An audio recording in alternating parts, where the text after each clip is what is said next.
Good evening, everybody. How's it going? And welcome to the very first week of Otter Talk over here at Blue Otter League 2, covering our BOL Gold Division.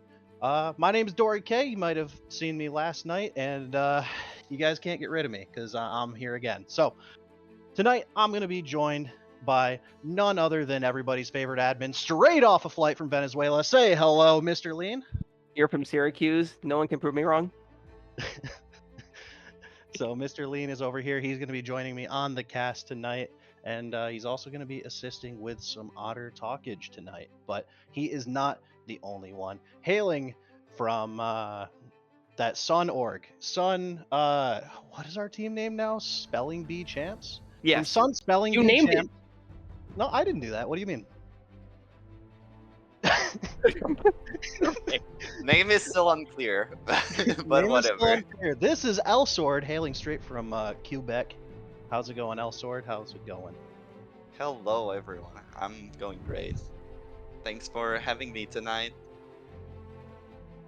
Glad to have you. And hailing from, as I look up to remember the team names, Bootleg Tonic, here from PA Starcrossed. How's it going? What's up, chat? It's good to be here. And are you a new face in BOL, or have you been here, or have you played here before? Yeah, I've been here for actually, it's just been like 2 days ago, a full year. I've been here for a full year. Let's go. Ah, congratulations. Happy birthday. Glad we haven't lost you yet. And our final guest, a surprise addition at the end of the day. We've got our very own Trashy. Hi, Trashy. Happening. I'm the only one without an org, so. Orglis? It says you, I mean, you do stuff for Dorado, right? That Dorado? that is true. I do work with Dorado, but I'm working on a project they haven't announced yet, so I can't really talk much about it. Oh, super secret, super secret. But anyways, Trashy always comes with the trashiest takes there ever were, and we're going to hear some of them tonight. Such as, on the screen, everybody, all three of you guests, all three of our guests have decided to try to torture Mr. Lean and I by making us stay here for a full 3-game series. So, I want to start with you, Trashy. You obviously are the one who disagrees. I'm going to have you start by making a case for why you think Hyperion has the leg up over Jolly Rogers tonight. Alright, so, straight up, my opinion is based off strength of schedule. I don't think anyone is going to contest that TD Wildcards is one of the stronger rosters in this league. I think that's pretty obvious. And Hyperion took them 2-3 games. Now, I don't know a lot about this Jolly Rogers roster. They're probably the team I know the least about. But I think for me to consider Hyperion like a strong underdog, I need to first see a showing from Jolly Rogers that impresses me. And as of yet, I haven't seen that. So I have to go with the team that I know is competing with another roster I expect to be a top roster. I suppose that's fair. Now, we've obviously got Bootleg and Sword disagreeing, but I'd want to hear your exact reasoning, Bootleg. What gives you the one? Considering they're higher up in the standings, obviously, Jolly Rogers, but actually, no, are they both 2-0? Did they both 2-0 last week? Hyperion Gaming 1-2'd, and Jolly Rogers 2-1. Okay, so is it based purely on the standings so far, or is there something that sticks out specifically to you? Nope. So I'm gonna keep it very simple here, right? I'm stirring the pot, because everybody likes to think their team is at the top, right? Everybody likes to think that, right? Hyperion Gaming, they're a good team, right? But it's better to, in my eyes, to stir the pot here. I think Black Pearl comes up with the upset here because I think it'd be funny, and I think they can pull through. All right. I mean, thinking it's funny and doing it for the memes is always on the list for me. And in the same vein, El Sword, let's hear why you believe that it's going to be 2-1. And more specifically, I'd like to hear why specifically you think it's going to be close and not really just a 2-0 stomp. I believe, although the players on Hyperion seems a bit stronger for me, I believe the gap in draft will make Jolly Roger just win. That's my take for tonight. So, from seeing the drafts last week, you think it's a little bit more favored towards them? Yeah, I think the AD carry mid meta is kind of ending soon, and Hyperion has been playing heavily towards it, and Jolly Roger is looking more versatile. All right, I can vibe with that. But obviously, you can't discount hands diff too much, so you're going to give him a 1. But at the same time, Mr. Lean and uh, I mean, I don't know what your reasoning is for it, Lean, but mine is I just want to get an early night. I've got a Bills game to watch. Yeah, I would agree Crazy. with that. In fact, for every 10 minutes of game 3, both teams lose a ban next week. Okay, okay. If this is not a 2-0, I want to be in bed by 10 o'clock tonight. I'm old. I'm tired. So let's chop, both of you. One of you win. It doesn't matter. I'm just picking Jolly Rogers based off of last week's games as well.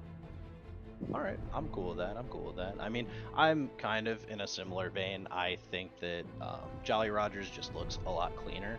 I am a little worried about like the potential hands gap. So like I could definitely see it going Hyperion's way, especially given their performance last season. They had a lot of wins that came solely from just smashing lanes and winning through the snowball effect.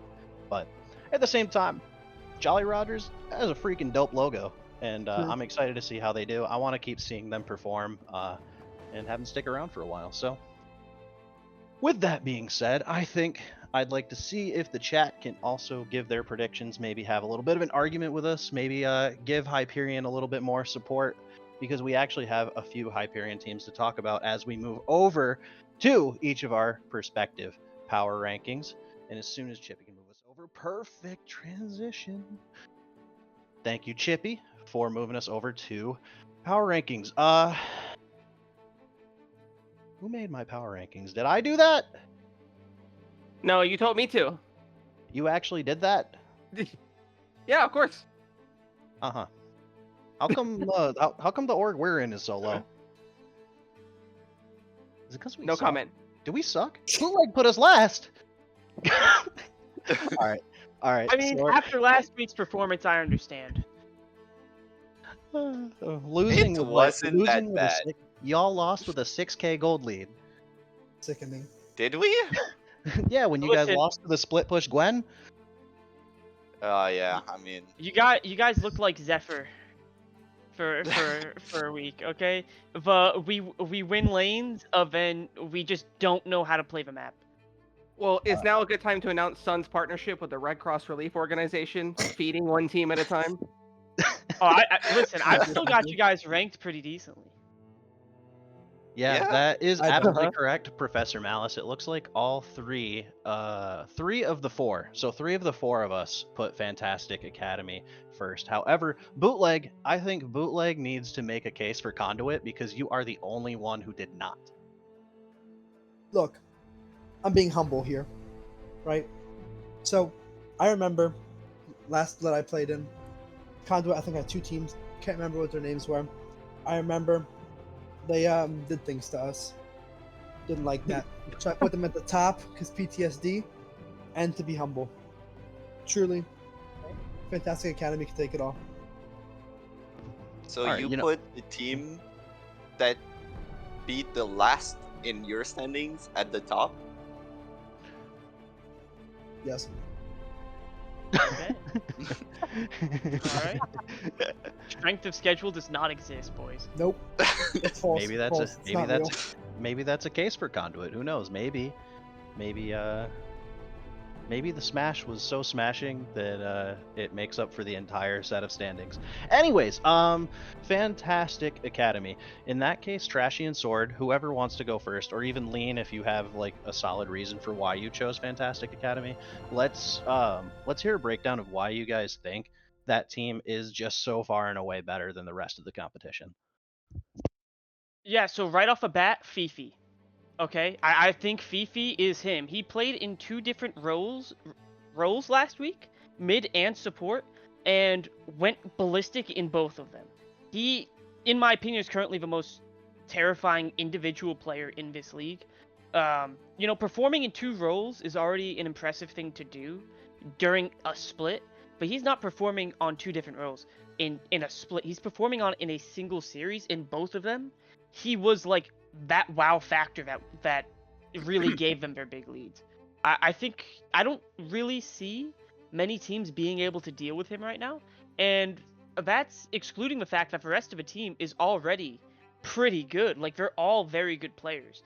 So having like I see a winning style as having 4 very good players and 1 star, and that's exactly what they have.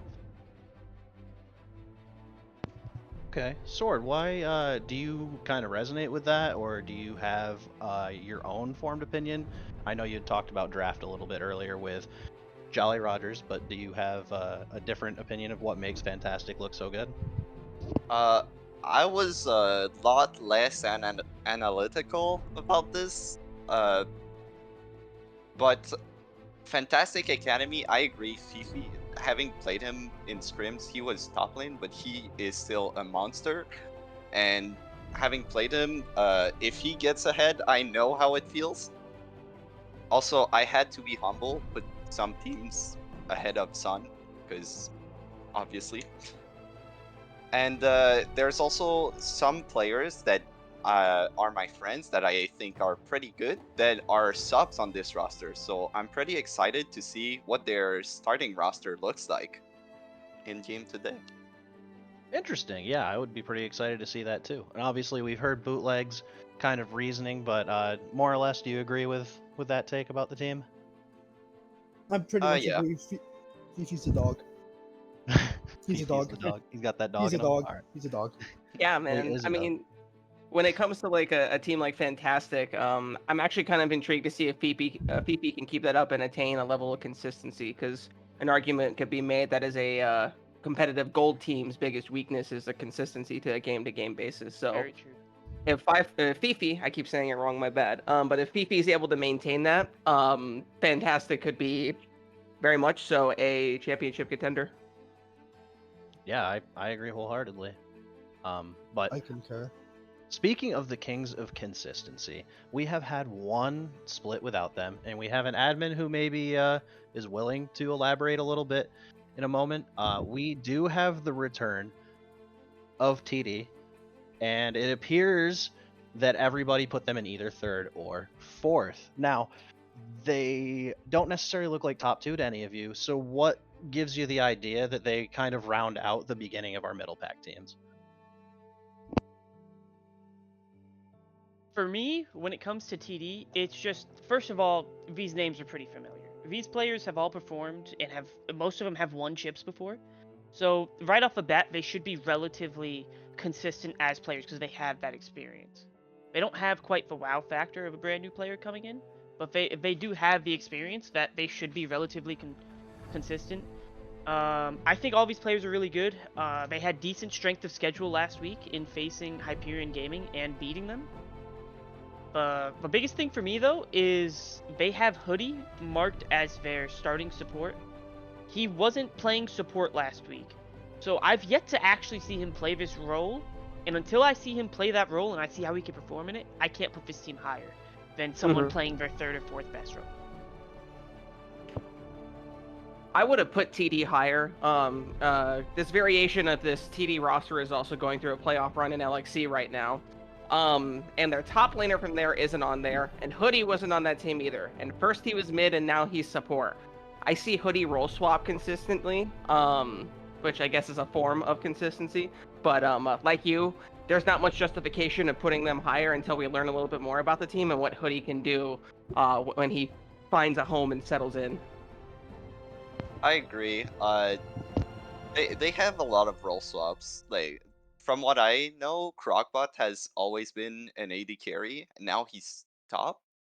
So I think that was a last second swap. I think their roster looks stronger with Zill, but too many role swaps already, and I think this team is very unidimensional. I don't really know Complex, but I'm pretty confident they're gonna play for Kidakis, and if Kidakis doesn't get ahead, then it's kind of doomed for them.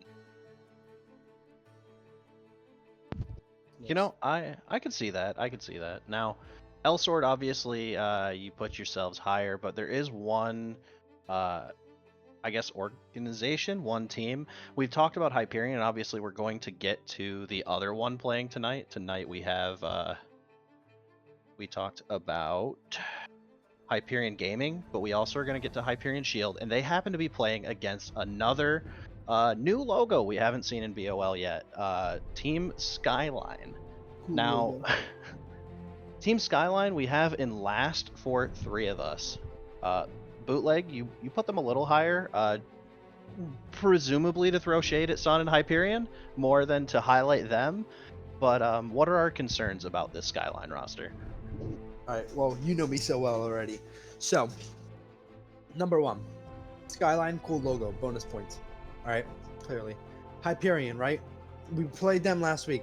I have Shield. Yeah, Shield below Skyline, right? We played them last week. First game was kind of close, right? It's a little iffy, but that second game, not even close. What, we won like 24-4 or something like that? Like, that's nasty work. So they go down to the bottom, right? But obviously when I came on here today, you asked me to like give a hot take, right? And I text you a hot take. And that hot take is why I have Spelling Bee at the bottom. And then Hyperion slightly above them. Because I think my hot take is happening. So Spelling Bee is going to be at the bottom. And then Hyperion is going to be right above them. All right. What do you think Sun has to do not to fulfill your hot take that they're going to come in dead last and collapse? Not collapse. That's kind of the method here. So we don't collapse, right? We keep as a team, right? One it's like in sports, right? Don't lose the locker room. You lose the locker room, you're cooked. I guess will that's fair. note that I believe they are starting Dean this week instead of Muscovium, which may have a Correct. pretty large impact for them. Yep. Potentially. Yeah. The jungler from last season's champions is gonna play. I think which the is biggest thing is mentality. I think Dean is pretty good at not getting toxic when he gets frustrated, which I think will be very good for them. It's definitely fair. Definitely fair. Solid. You gotta stop DMing. Lean. All right, so they're playing. So Team Skyline. Back to Team Skyline. They are playing against Hyperion Shield. I know we're supposed to only do one prediction, but I think a good way to kind of measure them, because everybody has Shield in the bottom half as well. Do we think Skyline sits themselves in the middle if they win tonight? Do you think a close series can make a difference? Like, what do we need to see from Shield to kind of break away from this bottom of the pack mentality we have on them? For me, it's going to be if they win, if they hard stomp. I want to see Shield hard stomp Skyline. They did not prove themselves very good last week, but this is their chance at redemption. I want them to take it. Skyline is a bunch of new players, so I don't know much about them. That's why I put them 8th. But this week is interesting because it's gonna either make sure Shield is a good team or Skyline needs to be in the contention. All right, Lean, do you have anything to add? Yeah, I think I'd just like to see some better game planning out of Shield's portion of it. I was looking at their games last week, and for whatever reason, they decided that Cho'Gath mid was the play versus Kayn. I don't know if what was picked in that order, but it seems like their game planning and draft planning might be a little bit in need of some work. So if they can get that down, I believe in the roster's skill as players to make usage of that. So hopefully that's the only issue. If there's more, I'm sure we'll know more after this week. For sure, for sure. Now, I was gonna go over the remaining hot takes, but turns out Trashy and Sword have almost identical hot takes, I guess, for the season, and it's that both of you think that TD is a little less good than they made themselves out to be. But we've already talked a little about that, about what we think they need to do to kind of bridge the gap. So at this point, I kind of want to open it up to I guess anything in the community that particularly stands out to you guys, anything that has happened this week that may make you think the league could get tossed up pretty big. I don't know. I know Bootleg is just like raring to say something controversial. You know me so well, but I must refrain. All right. I'll jump in here then. I think a big thing that will make things more interesting is the changes to Sun. I mean, watching the general chat, I don't know what happens behind the scenes, but just watching the general chat, I could tell that there's not great vibes going on. So I think changing out the jungler who was going crazy in general chat and bringing in a jungler who's known to have a very cool head will actually be pretty big for them going forward. I think that could shake things up a little. Also, I think that this Skyline team could shake things up. There are a lot of new names. We don't know these players very well, so there's a lot of potential for them to just step up and just absolutely smash, because we don't really know them, you know? We're basing them off 1 week's performance against Conduit, who is a pretty good team. For sure. I'm real big on like wanting to get one of them in the call. Like, I'd like to get one of them on an episode of Otter Talk so we can actually hear from their perspective, like what goes on. Like, do they have a coach? Do they have a Discord? How often do they talk? Yeah. Are they a bunch of memers like IG? Because there are teams up in BOL Plat that swear by the fact that they're just a bunch of memers and don't really have a structure, and they're going to be successful anyways off of vibes.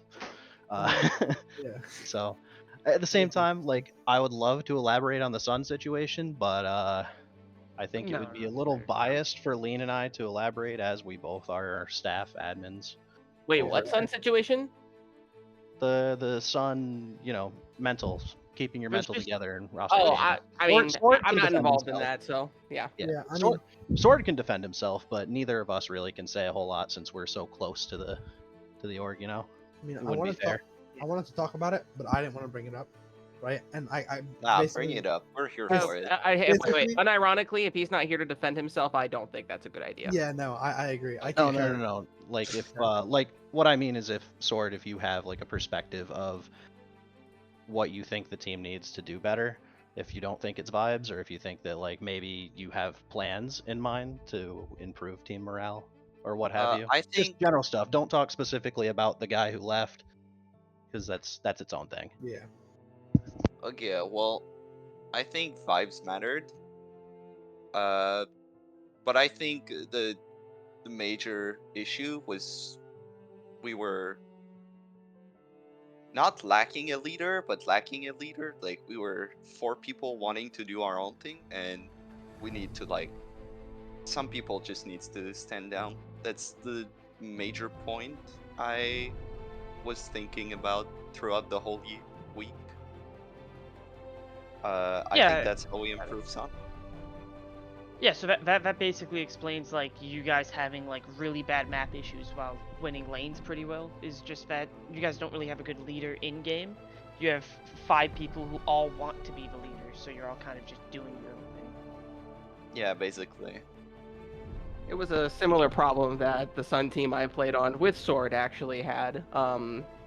And being freshly role swapped for jungle to prepare for that change may not have been the greatest recipe in the world, I will say, because normally you're expecting the jungler, because they have the most information on the map, to be a bit more vocal instead of trying to use all my brain power to make sure I don't miss smite.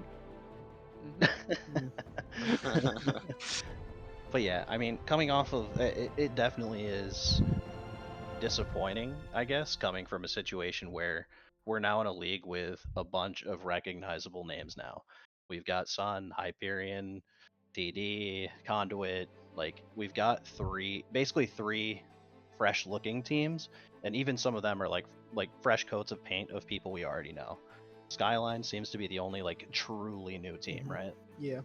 And I feel like they have an opportunity for a good underdog story here, you know, because you don't know much about them, right? So that first game, right? I mean, I think Conduit's good. Obviously, I have them at the top of the power rankings, and I think it was said they played Skyline last week. I think, is that fact check? I got a fact check. No, it was Jolly Rogers who played Skyline. Okay. Well, I just misspoke. Okay, the point still stands. I think Skyline could definitely be a dark horse here, because I remember reading the power rankings from last week, which also I don't think they've been posted for this week. But anyways, Fantastic Academy was at the bottom, right? Like we were at the bottom according to whoever it was, right? And I'm looking at this right here, and we're all at the one spot, and me being humble put them at second, and I'm on the team.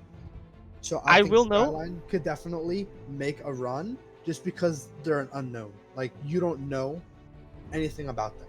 Like you don't I know will- anything, so they could just go crazy.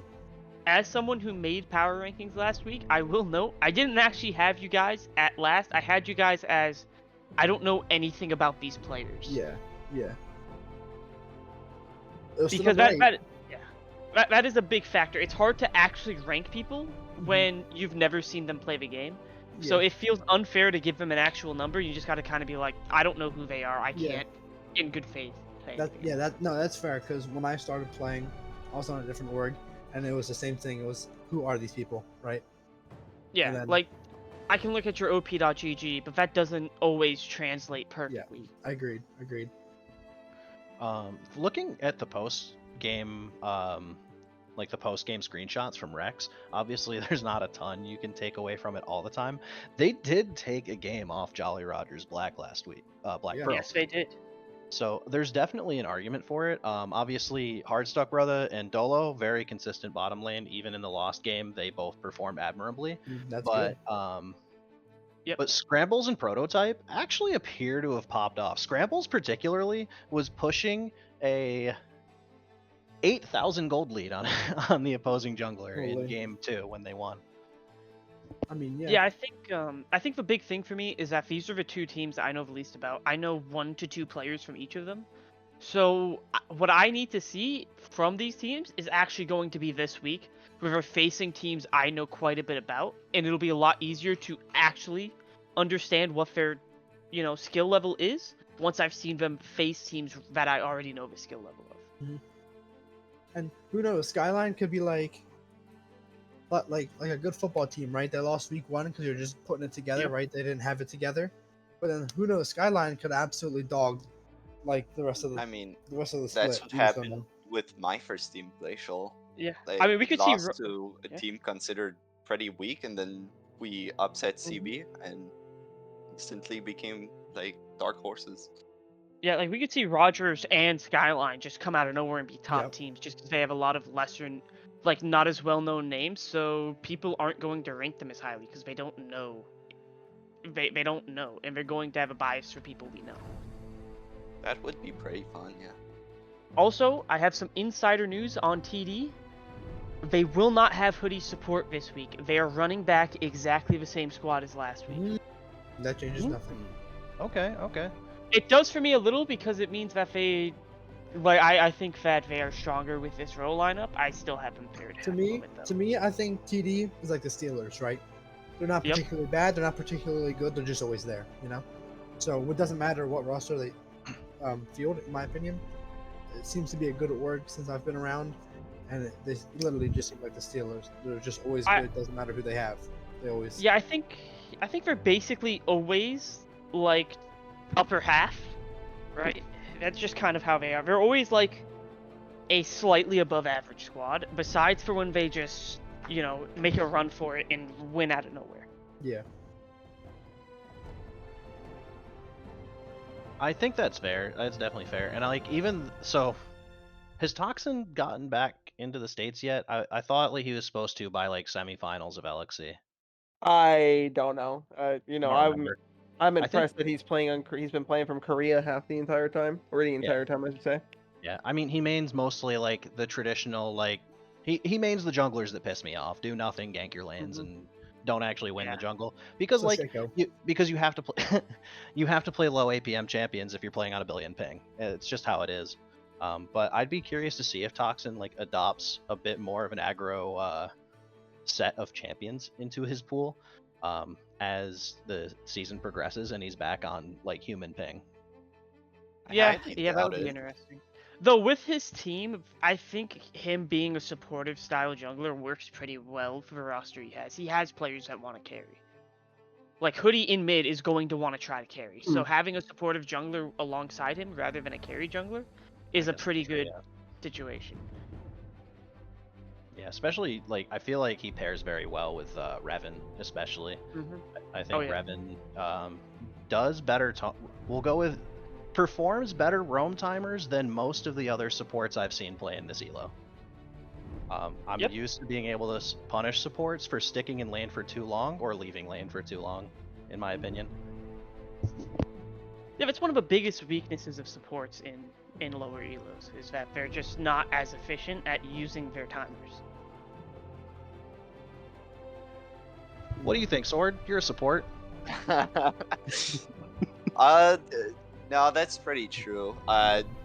When a support just gets away from his laner, one of the thing I like to do is just freeze the wave and make sure the enemy AD carry does not get to play the game, and Yeah. everyone hates me for that.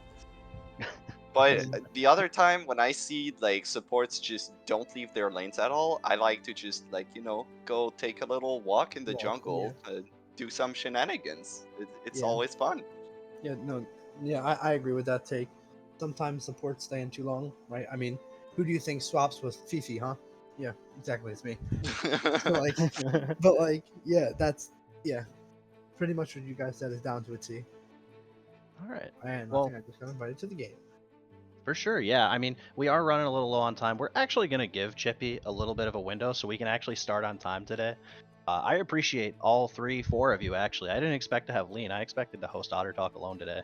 But having Lean's perspective helped as well. Having all 3 of you, you guys engaged in some awesome conversation. I really appreciate your time today. Yep. Thank you for having It's me. been fun. Thank you, Yeah. Dory. Awesome. Thank you guys so much. And thanks again to Chippy for joining us. And make sure you guys don't move for too long. We're going to be back in about 5 minutes to get started with week 2. Week 2 of Blue Otter Gold. Joining me on the cast is going to be Mr. Lean himself. So hold tight. We'll see you soon. And everybody have a good time.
Welcome back, Blue Otter League. It is I, Dory K, being joined by Mr. That Way, Lean. Hey, how's it going? I'm doing good, man. How about you? Need to make the L's with your hands to figure it out? You got it? I've taken enough L's last night in Platinum, to be completely honest. That being said, two teams that have not been taking all L's so far. We've got Hyperion Gaming on the left taking on Jolly Rogers, Black Pearl, and draft going underway. We see two Juggernaut bands coming out from Nazghost against Indigo tonight. Lean, what do you think the draft priority is going to be for these guys? I think for Hyperion, it's definitely going to be getting Pando and Indigo on something very comfortable. I think Hyperion's win condition is probably and most likely going to be through top lane for the majority of the season.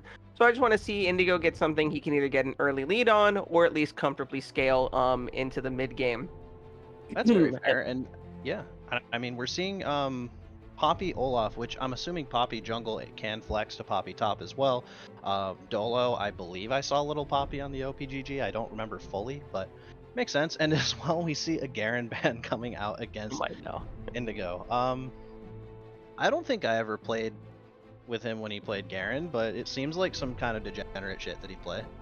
I've seen Indigo play Garen all the way back to ZZG, I think, or ZGG, if I can say that properly. Oh, look, we have the B1. Oh, B1 Jinx, B1 Kaisa. Come on, Attila, we know Jinx. You're going to take one of them. You know you're going to pick Jinx. Just pick Jinx. Thank you. It's not Ashe and it's not Fearless, so I mean, there we go. So, first pick Jinx. Pretty standard cut and paste for your standard 5s comp. Get excited, win the game. All right, so right off the bat, we've got that. And keep in mind as well, with these bans coming out, targeted bans, you see the Talia being banned. It could be mid against Vanity Pain. Keep in mind, Hardstuck Brother is also role swapping from last week. Hardstuck Brother did play ADC, had an okay showing on that Xayah last week, but didn't quite pull out the win. And he's going to be moving up to jungle. So we'll see how that impacts the results of the game with Caitlyn coming out as a response. What do you think? I don't know. Caitlyn's in a bit of a funny place right now. Like her win rate, when I'm looking at it through some statistics and whatnot, is not that good at the current moment. But Caitlyn Lux is a tried and true bot lane combination, kind of saving me from that as soon as that lock that in. Really good way to lock up the Jinx early if she can't dodge.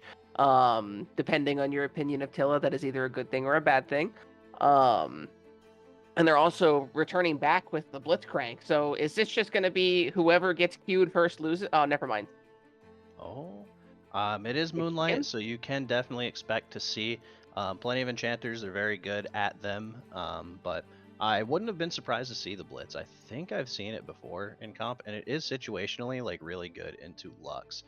Yeah. The only issue you kind of run into is the return Q. So like you get the return Q from Lux. It's basically guaranteed if Lux gets hooked, right? Like as soon as the CC ends, you immediately can toss Q. Caitlyn can follow up with Trap, and you have a bit of a concern. So I think Seraphine's okay. So long as she doesn't eat too many bindings, she should be in good shape.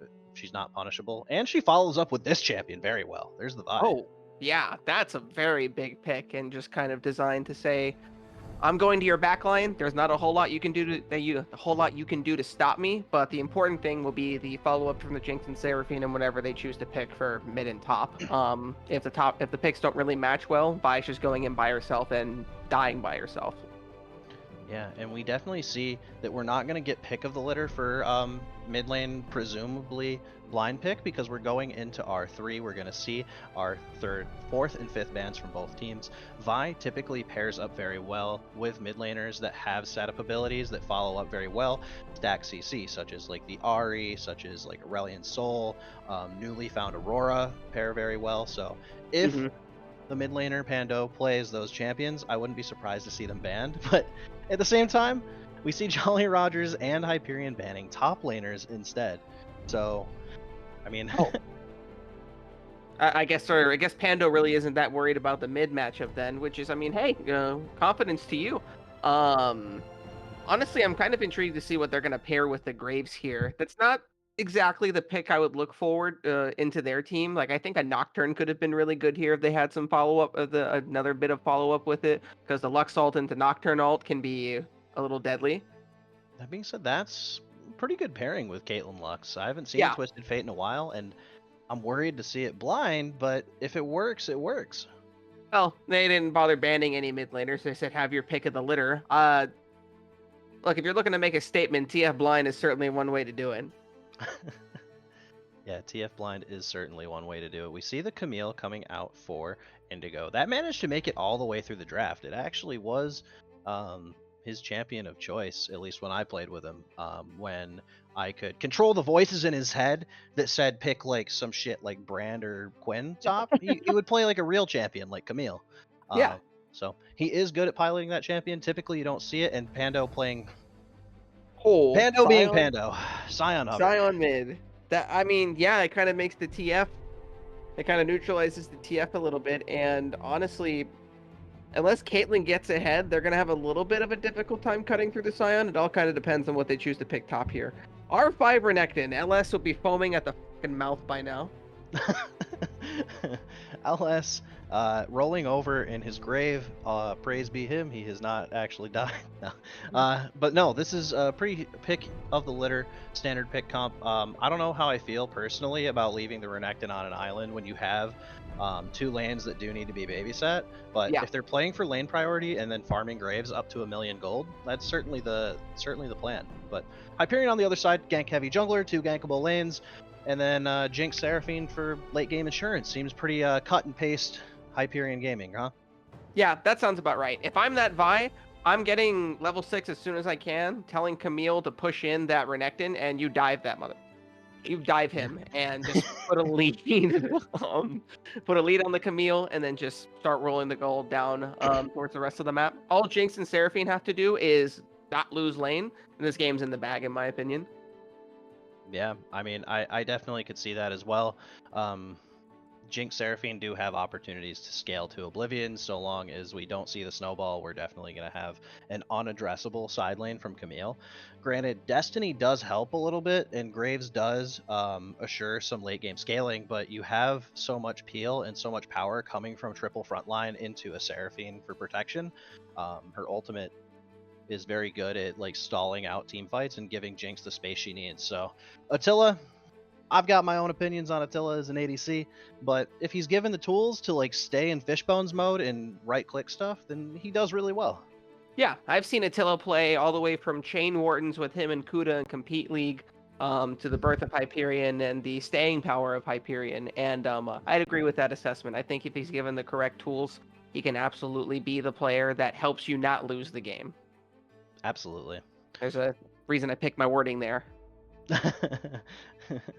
So that you don't lose. But at the same time, we do have the scaling capabilities coming out of Jolly Roger's Black Pearl, but they are a bit more lane focused. So I'm interested to see how they utilize this Caitlyn Lux in order to like cut off choke points and snowball off of Drakes.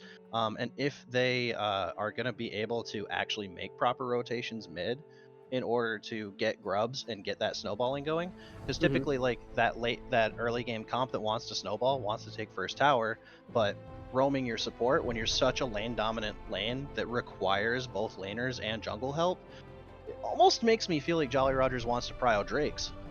Yeah, I'd agree with that sentiment. Plus, like, let's be real here. You're not winning a 2v2 topside Renekton Graves versus Vi Camille. Let's just be honest about that here. That's probably not something you're going to win.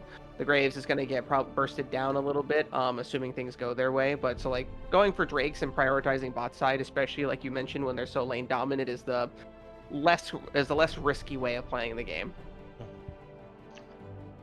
For sure. Now this Scion mid, this is, and I'm assuming Scion mid, it looks like we see Renekton locked in top lane. Obviously, these players can swap up to 20 seconds remaining on the countdown timer. Sorry, BOL's 30 seconds. They got until 30 seconds left on the cooldown timer to swap those champions if they want. I toyed with the idea of using Renekton as a Scion counter and throwing Twisted Fate top to just AFK push lanes and then teleport. Mm-hmm. But in hindsight, he probably dies to Camille a lot. Yeah, TF would definitely get jumped on by Camille quite a bit. I could see a scenario that if Indigo gets a little bit too aggressive and goes for it, because, as said before, the voices in his head, just like Randy Orton, are a little hard to resist. So, yeah, I'd be interested to see that, but it looks like we are going to get the typical Camille Renekton top lane matchup. Yeah, that definitely seems to be the case. But we actually have these guys going into the prepping their loadout stages. We're about to reach the end of the timer, so it looks like these champions aren't going to be moving. What is interesting to me is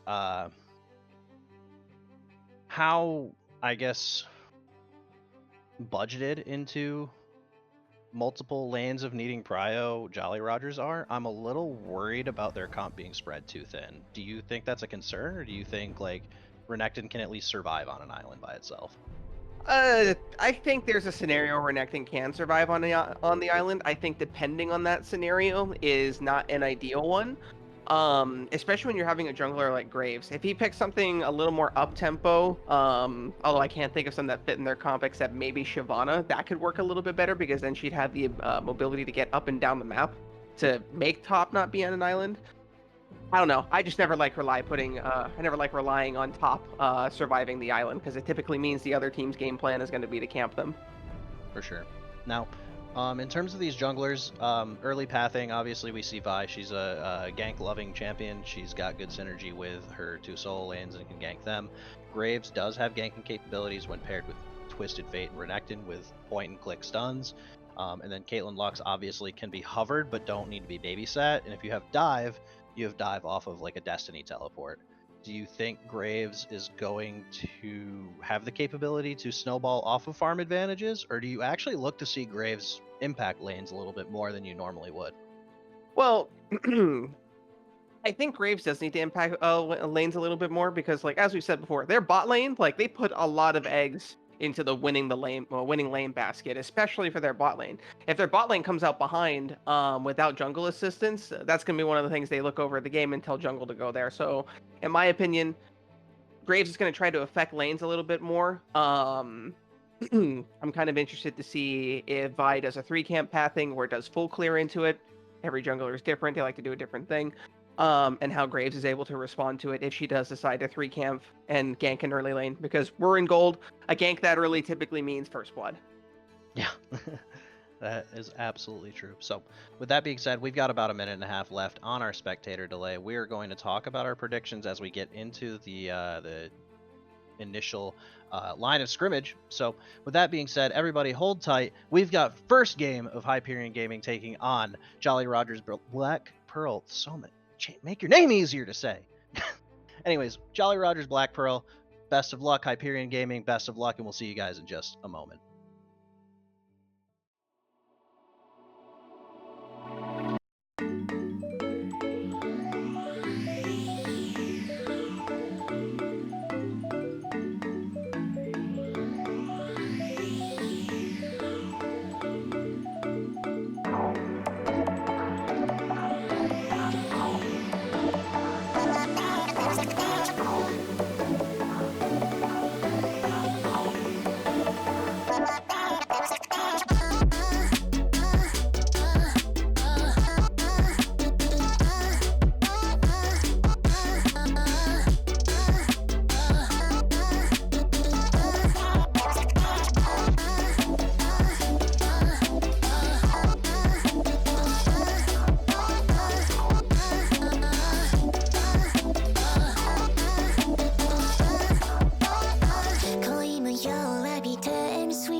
Welcome back to BOL Gold, everybody. We've got Chippy behind the camera, myself, Dory K, and Mr. Lean on yet another wonderful week of games with the Fanning 5-point coming out. Mr. Lean, do you see anything interesting right off the bat?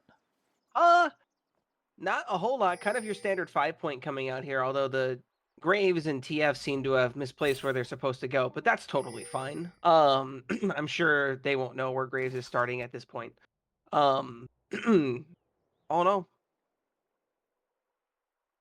All right, and we've got ourselves a little bit of just like standard 5-pointing. Vanity Pain obviously does have the capability to do some point and click shenanigans, and we actually don't see any offensive wards coming down right off the bat. So, oh, Pando with the late invade. There it goes, right onto the Raptor pit. So, with these junglers in their starting pattern, where do you think priority is going to go as a result?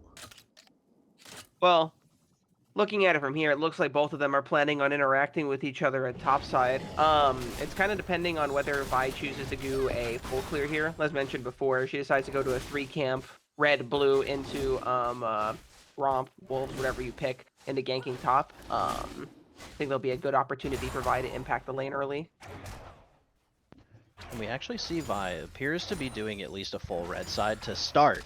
So definitely want to see what's going on with Pandorum's lane. Kind of interesting to see Vanity Pain getting pushed in here. That's typical for a Scion. He's just going to sit there, he presses Q, he ignores the TF harass. Oh, okay, so maybe level 1 is a little less impactful then? Yeah, I'd say so. Plus, like, I don't know, it kind of starts becoming more of a problem the more Scion is able to stack his W passive, which I believe is Soul Furnace. Yeah, Soul Furnace, that's it. As the level 2 comes out from this bot lane, top lane having a fight going on as well, but we actually have Moonlight here getting ignited, has to burn the flash, but Ghost's gonna miss the heal a little bit. Attila barely missing out on that, but Lux Caitlyn losing the level 2 advantage. Moonlight is low and actually has the capability to land these beat drops and go for a huge, actually tethered that right in between them there. The barrier coming down from Astrid to not die to the poke. And bot lane, all of a sudden, we're down 3 summoner spells across the board. No flashes, though. That's not what I want to see out of the lane prio bot lane there. You're picking Caitlyn Lux so that way you are able to get prio for yourself, and that's just not a very good start. Yeah, definitely not. We'll have to see if Attila can do anything with that as he comes back from base with a longsword advantage. Now, Nas, Ghost, and Indigo going for some heavy trades in the top side. Is this lane going how you expected it to so far? Pretty much, yeah. Renekton's able to kind of harass her a little bit early on, but I think as obviously Camille gets her sheen, gets a little bit later is when her secondary Q starts hurting a lot. Oh wow, here we go. As the dash comes out, Nazgo's going to try to get the kill, but he's not quite going to be able to. Neither of them have the Ignite. Indigo actually still has Ignite. He went TP Ignite. Actually managed to survive with that Camille passive, but Renekton having full rage bar here, and Hardstuck Brother hovering. We'll see if Granted EX impacts it, but down comes the flash, comes down the Q, and Nazgo's going to get out, but the return Vault Breaker coming out from Granted. Nope, we're good. All right, Granted, and I'm pretty sure I got that backwards. No, Q is Vault Breaker. I'm right. I'm 1 for 1 on the quiz today, guys. Terrific. 1 for 1 for myself as well. But yeah, that right there is what you're kind of expecting to see out of that Renekton Camille matchup a little bit early, especially if you're going to not respect the Renekton burst from Empowered W. That is absolutely right. And we have just a little bit of trading back and forth going on from these guys, but hopefully they're going to give us a little bit of a lull period so you can maybe talk about the game state a little bit more. Yeah, I mean, in terms of the game state right now, bot lane looks to be in a little bit of trouble. Yep, look at that right there. And the Lux is not hitting any of the snares. They're walking up and getting the easy harass on the Caitlyn. This is, I think, the direct opposite of how Jolly Rogers was expecting this lane to go, at least in the first couple minutes. It's a 5-minute game. Obviously, anything can happen, but not pleasant to see for them. Yeah, no, definitely not the start that they were hoping for. You've got like the traditional like 3-way kind of rock paper scissors of supports where you've got like engage versus enchanter versus poke, but Moonlight in this situation, so long as Moonlight can avoid the harass from Lux or heal through the harass, she's also got access to Encore and she's got access to her Q to just kind of match the poke and get the healing off, especially with like the build she likes to go now with like Echoes of Helia, Moonstone. Really hard to kill and going to be really difficult to play into unless you make like a solid catch. Yeah, and then the other part of it is too is that like they don't have someone who can who has a consistent burn. So like cutting through the heal, especially if you do get heal cut's gonna be a little harder.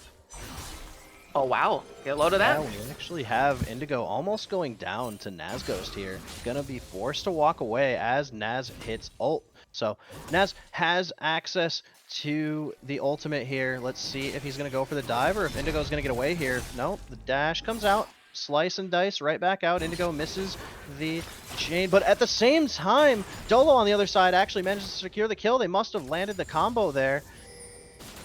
I'll work on getting replays at some point. Yeah. No, I'm certainly happy to be proven wrong there, especially for there, because like I said, this would be a very painful game for Jolly Rogers if they're not able to get a lead on that bot lane. Yeah, and that's absolutely insane. Indigo tried to go for the Ignite to get the return kill there, but Hardstuck Brother playing around this top lane advantage incredibly well, in my opinion. I'm actually surprised to see no priority to bot lane. Normally you'd want to hover them when you're in a Kate Lux lane, but I mean, man, if your Renekton's popping off that hard and you go ahead and land these kind of spells like that, Ghost over here having to be burned off of the flash as a response, and I mean, Hardstuck Brother really controlling this top side, and this bot lane finally looking the way it was supposed to look. Yeah, like I said, anything can happen in a 3 or 4 minute game, especially in gold, and to see that happen there, oh wow. Yeah, actually, we have the ultimate coming out here on the... Ooh, unlucky. Vaultbreaker actually getting the flash out of Vanity Pain. Another response, got the Q down from Pandorum. Is Indigo gonna have the hook to come back? Pandorum has no mana. He's tanking the tower right now. Is Pandorum going to survive? He has no access to Blast Furnace, so he's going to go down. But as a response, I mean, Scion's life for the amount of kills and priority over Grubs that they got, I'd take that any day, Lean. Yeah, I'd agree with that, especially if because if Renekton rotates down to go onto the Grubs, then Camille just walks back up and they lose that fight. So yeah, definitely a nice return for what they put into that play. And off to a good start. The Destiny coming down from Twisted Fate to check the position of the enemy team, see if they're doing any grubs, but we see Vi on top, so I don't really know why we use Destiny. Yeah, I'm not too sure what that... I think maybe he was looking for a play and then they got called off, so he already wasted the ult. Lord knows I've done that plenty of times on Nocturne, so I get it. Yeah, but Pandorum really showing a mastery over this this Scion mid, don't you think? Yeah, I'd agree with that. The CS advantage is a little bit similar as well. You'd kind of be hoping for a little bit more of a CS advantage coming out from the TF. Oh boy, here comes Grubs. Yeah, we do get one grub, but we actually get the cease and desist over the wall. Hardstuck Brother getting hit with the CC, but the Super Mega Death Rocket gets the kill on the backside. Jinx from across the map. Renekton using the Dominus to try to get out is barely going to survive. Pandorum and Granite EX still barely alive with Indigo alive.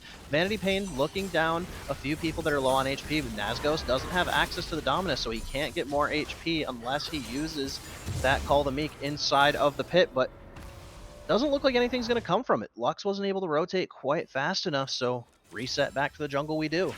Yeah, and see, that's kind of what I was talking about before, is that like, or like how you mentioned, I should say, about the no priority bot lane. So we're spending a bunch of time top. Now our Graves is 0-2. Renekton's still 2-0, but you got some gold onto the Vi, you got 2 assists on the Scion, who doesn't really need kills to be annoying. He can just get fed assists the entire game and still be perfectly fine. And now Jinx has a kill. Not really what you're hoping to see there. Hopefully they kind of regroup their game plan a little bit and start diving this Jinx and getting after her. Yeah, I definitely feel that. Like, the CS advantage and the plate advantage just is not enough to make up for the gold difference that we're seeing from the other side of the map. Jinx is only down like 50 gold total, despite being down 10 CS and a plate. So that kill, yeah, he's super equal, look! Yeah. Jinx is equal coming out of 10 minutes. I think we're in a good spot as we have the Scion channeling that unstoppable onslaught coming down the lane. Choo choo! Out comes the... Whoa! That was such an insane tech. Did you see Moonlight's ultimate go through Pandorum as his ultimate pulled through the lane? That was so cool. It gave the Moonlight's ultimate the distance it needed to actually hit them and secure the kill onto Astrid. Yep. See, that's that great team play you're talking about there. It's clear that Hyperion knows what their champions do and how they interact with each other, which is not really something you see. Most of the time, you're just picking champions in an abyss and hoping it resembles a cohesive mess. This is a little bit different. That was an incredible play by Pando and Moonlight there. Yeah, like, I don't know, like, I want to give Pando the benefit of the doubt and say that he wanted to do that and that was what he was expecting, but, like, that was a little too perfect. Hey, look, man, sometimes things just fall the right way, and it looks perfect, especially when you look at it from a perspective like this. Ooh. The return kill, though, going down to Hardstuck Brother on the backside, as well as the kill going to Nazghost on the top side. So Hyperion are making these advantages come back. Jinx is getting back into the game. But if this Renekton can get out of this lane and continue snowballing, this could become an Indigo El Clasico. 15-0 or 0-15, brother. Just like Jojo Pio and the Scrim Terrorist of C9. Oh man, look. I hope that Renekton is able to use this lead this game, because let me tell you something. It feels so bad as a top laner to get a lead like this, and you look at the rest of your map. Oh, my junglers 1-2. My 80 carries died. Oh, this is off to a great start. With that being said, though, like Jolly Roger still has like almost a little bit under a 2K gold lead, or a little bit over a 2K gold lead, I should say. Still in a decent spot. What's happening here? We actually have an Encore coming out trying to survive. Dolo and Astrid had their bases canceled, which if they had landed something and gotten a some CC off there, like that could have had potential. Oh, actually, the Q comes down. Lux is going to try to land the ultimate. Moonlight going to barely survive as the fight comes down top. Vault Breaker coming out is going to miss. Nazghost actually flashes out of the hookshot, and Indigo not going to get anything out of this gank either. Moonlight was looking like they had the lane under control, but made some silly plays. Never mind, the cease and desist comes out. Hardstuck Brother coming out in response, and we've got the Destiny. So Rampage going down onto the Renekton, with Granite EX just being stuck between a rock and a hard place. Hardstuck Brother and Vanity Pain, though, going to continue to walk into the enemy jungle now and secure that advantage on Granite as well. Yeah, I'm gonna take the L on that and say we probably should have pointed out that TF ult was intended to be the reason, or the way top lane wasn't on an island, because when the gank's happening up there, TF ult's up there. Obviously, yeah, as we say that, out comes the play. Ghost's gonna channel the cleanse, but the return kill is gonna come down. Moonlight running out of mana, and Dolo still in lane. Gonna be able to get that lane push in and deny that from the Jinx. Yes, they did get the return kill, but this might actually be a somewhat net positive play for this bot lane. Whew. Hardstuck Brother over here, getting them pushed in underneath the inner as Moonlight is forced to stop channeling base here. Nazghost has the ability to dive again with Pandorum trading in the mid lane. So much action going on in this as the Pandorum spell is canceled on the other side. There's constantly stuff going on. It's really hard to track what's happening in this game right now. Yeah, we're, 13 minutes in, 13 kills in, baby. We're averaging a kill a minute, which is about the standard pace for a gold game. Oh, get a load of that. All right. 14 kills. Unstoppable Nazghost over here. 14 minutes, 14 kills. Looking like your typical amateur League of Legends experience. Indigo is definitely doing the typical top laner experience right there. It's like you said, 15-0 or 0-15. Indigo is no stranger to that, but he'll be fine. I'm sure he will be completely okay. The Camille ult is still a very powerful tool to have. Yeah, absolutely. But Nazghost now going to take complete control of the spot side. As we are able to toggle vision as well, can you talk about what the prioritization needs to be for this Hyperion team now that's down 5,000 gold, 6,000 gold almost? I mean, it's kind of what we talked about before. Hyperion already has the first dragon, right? And from what I'm seeing here, did they get grubs? I can't see it on the Renekton portrait. I'm going to operate on the assumption that top lane took grubs, or Jolly Roger's jungler took grubs. It's kind of just the focus on the dragons. He's spending some resources. Look at the top side, though. Granite EX actually has the Vault Breaker canceled by the Nazghost here. He's going to be able to secure yet another kill, and complete control of this topside jungle is going over to Jolly Roger's Black Pearl now. Yeah, that's just a mistake that shouldn't happen. You have all the information that topside now belongs to them. His goal should be going in and ulting that Caitlyn over and over again while letting Jinx and Seraphine free hit. you can look at it right now. They do have a decent amount of vision in the river, but not in the tri-brush. Definitely easy for a Vi to get her way through there or operate through a lane gank. I don't see any wards in the lane either, aside from a lone Caitlyn trap. Yeah, absolutely. On the other side of the map, we did have some summoners blown from the bot side here. Caitlyn being forced to use that flash to escape the engage, the encore coming down, as well as that ultimate from them. But we also have some action going down in the mid lane here. Pando being forced to use his flash. Gonna be able to survive that, but just barely, as Dragon is about to come up and our bot laners are looking to reset a little late. Yep, no, not the best time, especially for Sion to be back at base. They do have to give this Drake. So it is 1-1 on Drake so far. Although I argue Hyperion got the little more valuable Drake to them because of the mountain. Wanting to get Sion as beefy as possible does help. Yeah, I can definitely see that. I can see that. So 1-1 on Dragon, 16 minutes, and we're still in a state of only one tower having gone down. Let's talk about the 3-minute and 5-minute plan from Jolly Roger's Black Pearl. What do we need to see from them in order to accelerate this game and mitigate this advantage that Jinx has got? Honestly, Renekton should start taking his resources bot lane. Jinx has been allowed to operate pretty much relatively untouched, aside from, I think, 1 or 2 plays this game without any jungle pressure or pressure from any of the other lanes. They need to be going down there and ensuring this Jinx doesn't scale at all. Right now, she's getting kind of what she wants. She's only down a little bit of CS. She's up on kills, so she's probably a little bit ahead on gold. She just needs time. And Sion just needs time because he'll get big enough. Vi ACC will matter. Camille can just be an alt bot if it really comes down to it, given that she's almost a solid 4k down. Like 3.9 and change. And in fact, yeah, the Jinx is only trailing maybe 100 gold behind. This game, they need to slow the pace a little bit. Yeah, that's absolutely right. Yeah, you were right on the ball. Jinx is still only down about 60 gold, not even 100 gold. And Caitlyn did spike on a pretty cheap item. Well, actually, no. Collector's not all that cheap anymore, being out of a BF sword. But Jinx going to be going for what is probably going to be an IE next, so the advantage will make a little bit of a difference, I think. I don't know how you feel about 2-item state between these ADCs. Check me on this. Wouldn't have Jinx going the lethality build kind of worked here, since they're all squishy with the exception of Renekton, or am I insane? I think it would have been cool. I don't remember if the patch notes from yesterday impacted it at all. I don't remember seeing anything. Someone from chat, I'm sure, will go out of their way to correct me on that if I'm wrong. But but yeah, I mean, collector opportunity into IE definitely has some value still on Jinx into comps like this. My only concern is Nazgos, because Jinx is the only consistent DPS on this team. So actually, Yeah. I shouldn't say that. Camille's in the game.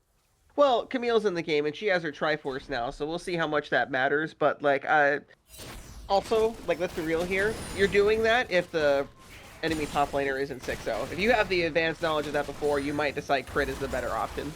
Yeah. Like, I definitely could support that crit build. Like, I'm an ADC purist, so I don't like it, but as the ultimate comes out, Sion gonna channel it into the Hardstuck Brother. He's not gonna be able to survive though. CC layering going fantastically here. Dolo being forced to flash over the wall. Nazgo's coming in from the backside though, has the Dominus charging here. Hardstuck Brother is going to secure the kill with that ultimate over the wall. Nazgo standing on top of Sion. He's not gonna be able to go anywhere, and Ghost trying to kite around the fight while we wait it out, but Dominus still charging. Gonna be forced to use the cleanse, but it's not gonna matter. Destiny coming out to the backside. Watch as the Jinx goes down on the backside. Vi gonna go along with him, and that's gonna be an ace for the side of Jolly Roger's Black Pearl. With this bot lane pushing out, what kind of damage are we gonna see come out of this? I'm betting at least 2 turrets, if not this one inner here. I feel like they have enough room to at least take the inhibitor or put some damage on it. But the way Sion started that fight, honestly, I couldn't have asked for more. I was a little concerned about the damage output and how they weren't able to finish anyone off from the engage. And then obviously Renekton kind of came in and cleaned shop. Yeah, that Renekton cleaning shop, I feel like you talked about that like not minutes ago. Like we caster cursed it. In fact, you were like, yeah, Renekton needs to take his lead to the bot side. Yeah, and that's exactly what he did. And well, it doesn't matter how even Jinx is with Caitlyn if if a 7-0 Renekton now I should say is able just to dive your back lane on repeat. It looks like is he grabbing his Spear of Shojin next for his third item? I see a Caulfield's Warhammer there. Yeah, Caulfield's, yep, Spear of so much fun, just like you said. Yeah, there you go. So he's now officially a problem. The only way this gets worse is if he gets Bork for the Scion, so he can cut through him too. Yeah, Scion going for the rush into Frozen Heart was interesting. Like, Soul Furnace kind of makes up for the fact. How much, like, EHP is Soul Furnace at, like, 20 minutes if he's farming relatively well? Well, that's a great If you had to question. That's a guess. great question. I'd say 800, something like that. If he's farming especially well, which he kind of isn't. So, if we ever mouse over the Scion to see what that number is. Actually, I don't even know if you can see the passive number from there. 660. Yep, Yeah. 660 HP. 4 per stack, it looks like.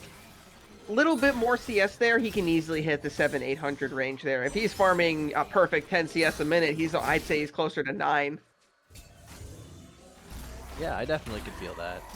So we're at a state where it's kind of become Jolly Roger's Black Pearl's game to Right. lose. But lose they can. We do have Jinx looming over our heads, looking at completing her Speedy Boy boots, as well as an IE kind of sitting on the back burner. You're looking at about 1,300 gold before Jinx can buy that. I have a question. When the items come back up, Caitlyn doesn't have boots.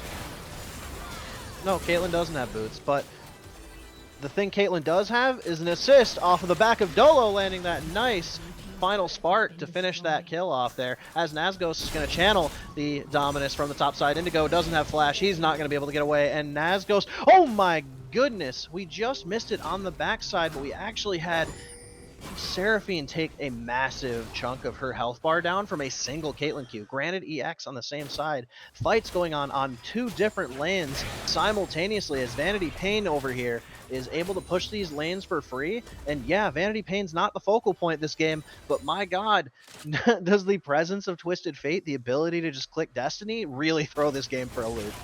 Yeah, it's just it's a very nice ability to have to turn any 1v1 into a 2v1 with a span of like 2 clicks in a few seconds,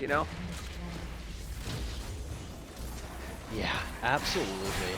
That is absolutely crazy. So if at this point, are we talking about Hyperion making comeback mechanics work? What kind of comeback mechanics do they have? And do we start talking about how to adjust draft for the next game? I 100% think, if I'm being honest here, this is a go next. Jinx is not going to get to a point where she's going to be able to cut through them. I personally think this is a go next and start thinking about draft for next game. It looks like she's about to be able to afford that pickaxe for the IE, but I mean, at this point, Renekton only has tabbies, so like it's not like really needs Last Whisper yet, but he's definitely going to. Yeah. I don't think you actually FF the game here, but oh, here we go. Yeah, we actually have the follow-up, the ultimate stacking from these guys. Renekton going to take about half his health bars, finally going to get rooted. Vaultbreaker come down and shot down, going over to Attila, and that's 1,000 gold shutdown going to the Jinx, just as we sit here caster cursing them. Yeah, I guess so. Maybe I'll just stop talking. But that's actually just a picture-perfect thing you want to happen there. That's wild. Giving Jinx 1k like that, she's ahead of the Caitlyn again, which is funny to me. But yeah, Jinx is actually, yeah, she's up 200 gold now. But we actually have a teleport channeling. Red team is still going to secure the Baron Nashor. Indigo on the backside going to get the shutdown onto our jungler here. Hogstuck Brother going to survive, but no, Pandorum's going to be stopped, gets the Q land. Indigo going to go down, double kill, going over to the Caitlyn Vaultbreaker, and cease and desist coming down from the Vi over here, going to get it canceled. We've got ourselves a little bit of a Q miss from Astrid. Astrid's still alive. Granted, EX has no way to get onto Dolo. Ultimate coming down and going to be blocked by Ghost. Oh, no. As you look on the backside, Nazghost actually going to come in and secure the kill onto Pandorum. Except Nazghost, you're getting your ass beat by a dead Scion. Ooh, the flash comes out though, right at the end of that play, and Jinx is going to go down. So that's a double kill going over to Nazghost. He is not a fan of that shutdown going on to Jinx, and he said no. He wanted a refund. He got his money back. honestly, that is pretty typical for a play like that after Baron. Time after time again, you always see a gold team. Okay, we got Baron, and then they immediately die after getting it. I don't know. That was just that was a good play for Hyperion, but I feel like they overstayed their welcome a little bit too long and just needed to get out before the Renekton showed up. Yeah, and as we take a quick look at the gold charts, we actually have Jolly Roger's I almost wanted to say Black Flag. I've been playing some Assassin's Creed lately. Uh, we've got a almost. We're looking at 15,000 gold. Is that Yeah. 15,000? Am I doing my math correctly? It's a I think you are doing 15,000 gold read. Gold read. Gold lead for the Black Pearl. I gotta say, man, you know, after a little bit of a rocky start, top lane just went off, able to translate that lead down, and this is the result. Even when the Jinx gets a couple kills going her way, it's not enough to turn the tide. Yeah, and I mean, yeah, we actually had a good comment come out from chat. The gold could be even if Renekton is not included, and we actually see that. Indigo going for a play in the mid lane here. The Jinx is going to secure a kill with the Super Mega Death Rocket down the middle. Vanity Pain overextending a little bit, and that is absolutely right, Toadstep, in the chat. Ooh, Moonlight going to barely survive. Pando going to block the headshot. Yeah, you know, the sniper rifle from Caitlyn. I'm definitely a Caitlyn man, guys. I remembered all of the names for abilities. As the flash comes out from Heartstuck Brother, going to secure that kill, and the inhibitor going to go down. Granite EX, though, going to land the Vault Breaker over the wall, and Scion going to have his... Vi got absolutely deleted as Heartstuck Brother gets the return kill down. Granite EX and Ghost getting the play forward here, but Ghost is still alive. Can he dodge the abilities? We actually have minions beating the absolute crap out of Attila as Nazghost is on the backside, though. Are they going to be able to stop him? He's barely alive. Dominus is charging, but Dominus is down. Renekton is going to die here. Dolo trying to get the last little bit he needs to secure the kill onto Pandorum, but they're going to be able to heal up using the fountain. Dolo dodging off to the side here. Jinx throwing down the traps. Can he stop the end here? We've got Astrid and Vanity Pain able to just absolutely beat the crap out of this fountain, and it's not going to matter. Game 1 going over to our friends over at Black Flag. I said Black it again. Pearl, Black stop Pearl, Corey. Jolly Jack Roger. Sparrow. Black Jack Sparrow. R, yeah, the Black Pearl. It's the ship they drive. Fly. Drive? Fly. Drive? Dude, what is with you tonight? I don't know, man. Mast. Anyways, Alright. That's game 1.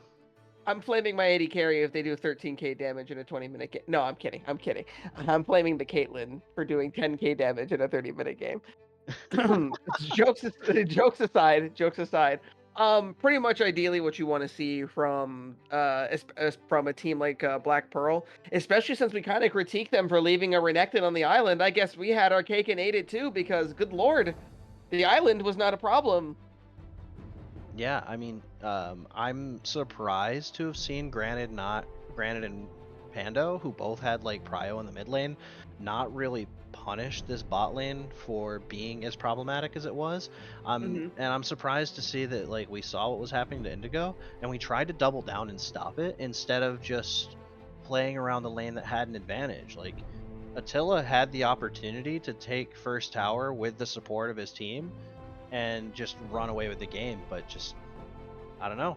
Nazghost's advantage was just snowballed like crazy, and we put resources top even when top was getting demolished. Yeah.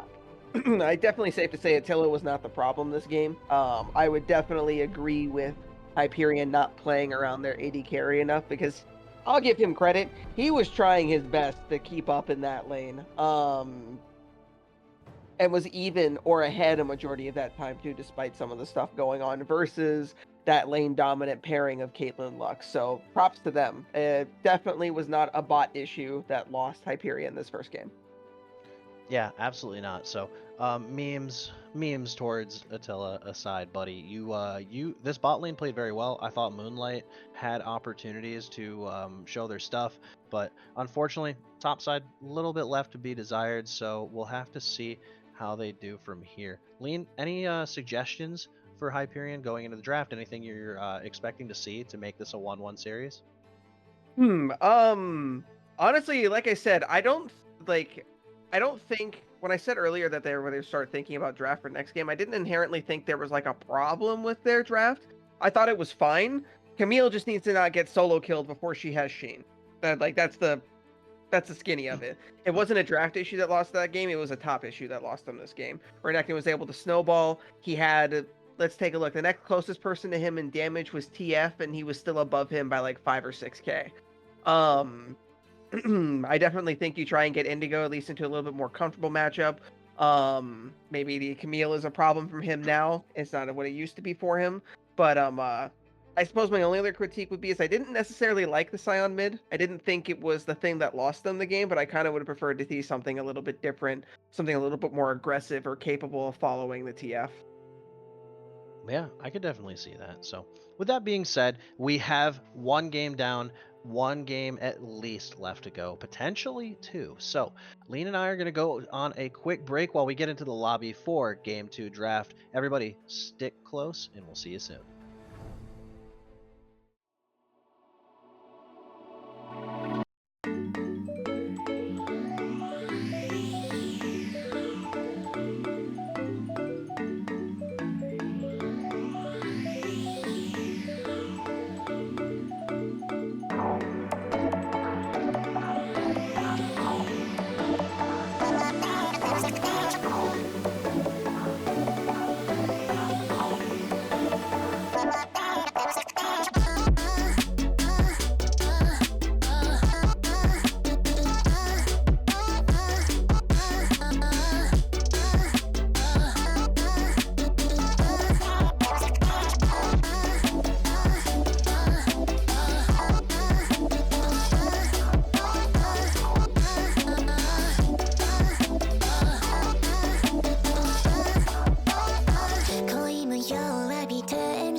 Welcome back, everybody. It is Dorian Lean here for game number 2. Jolly Rogers taking the blue side into Hyperion, who have gone on to red. Now, Jolly Rogers up 1-0. Lean, what do you expect to see different here? Hopefully not as a massive top diff as from game 1 into game 2. Indigo is perfectly capable of holding it down up in top lane, so I'm hoping to see something a little bit more consistent with him. And they are flying through these early bans here. Good lord. Yeah, it looks like the bans didn't even change even. They changed the order, but didn't change the bans. Obviously, Hyperion thinks that their plan could work if they execute it again. So let's see how Jolly Rogers respond to the Jinx B1, if they're going to go for the Jinx themselves, or if they're going to keep prioritizing lane-dominant picks, like the Caitlyn Lux, like the Renekton. Yeah, absolutely. Well, I guess they didn't think the Seraphine was part of the problem. B1 Seraphine coming in hot. Yeah, I haven't seen Vanity Pain play Seraphine before. I've seen Vanity Pain play a few different roles in the past personally, scrimmed against them, coached against them, and I don't recall seeing Seraphine in their pool before, but like I mean, Dolo yeah. at the very least probably could play it, right? Well, Like Dolo played the Lux fine. Yeah, he did play the Lux fine. I just oh, okay, we're just all right. I guess some things never change, yeah. I don't know about. Go ahead, sorry. Trashy did say the salty run back in chat.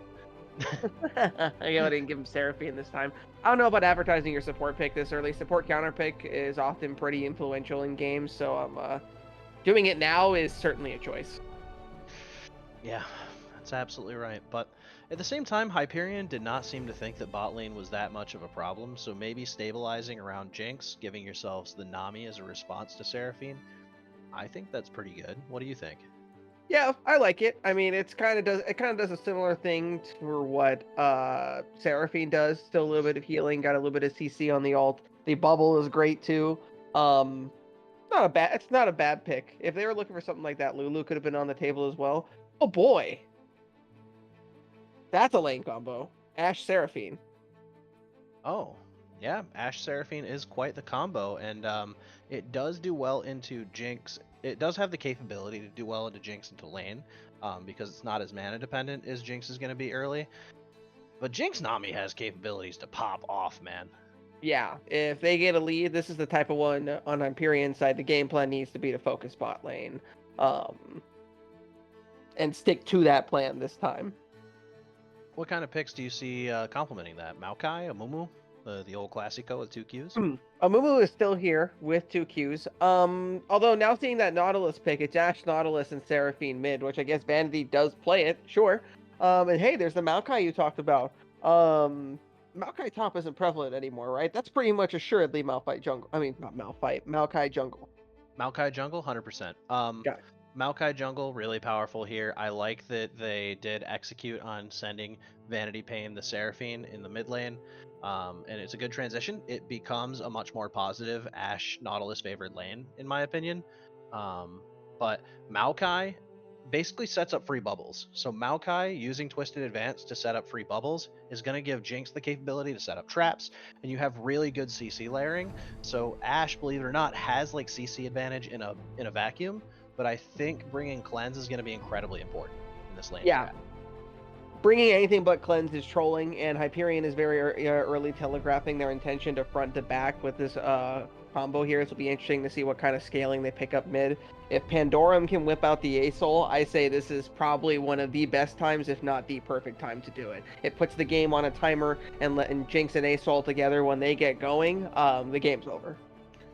And we actually look what we're doing here. We're making some adjustments in draft to Indigo. You don't play Ornn? You don't like Ornn?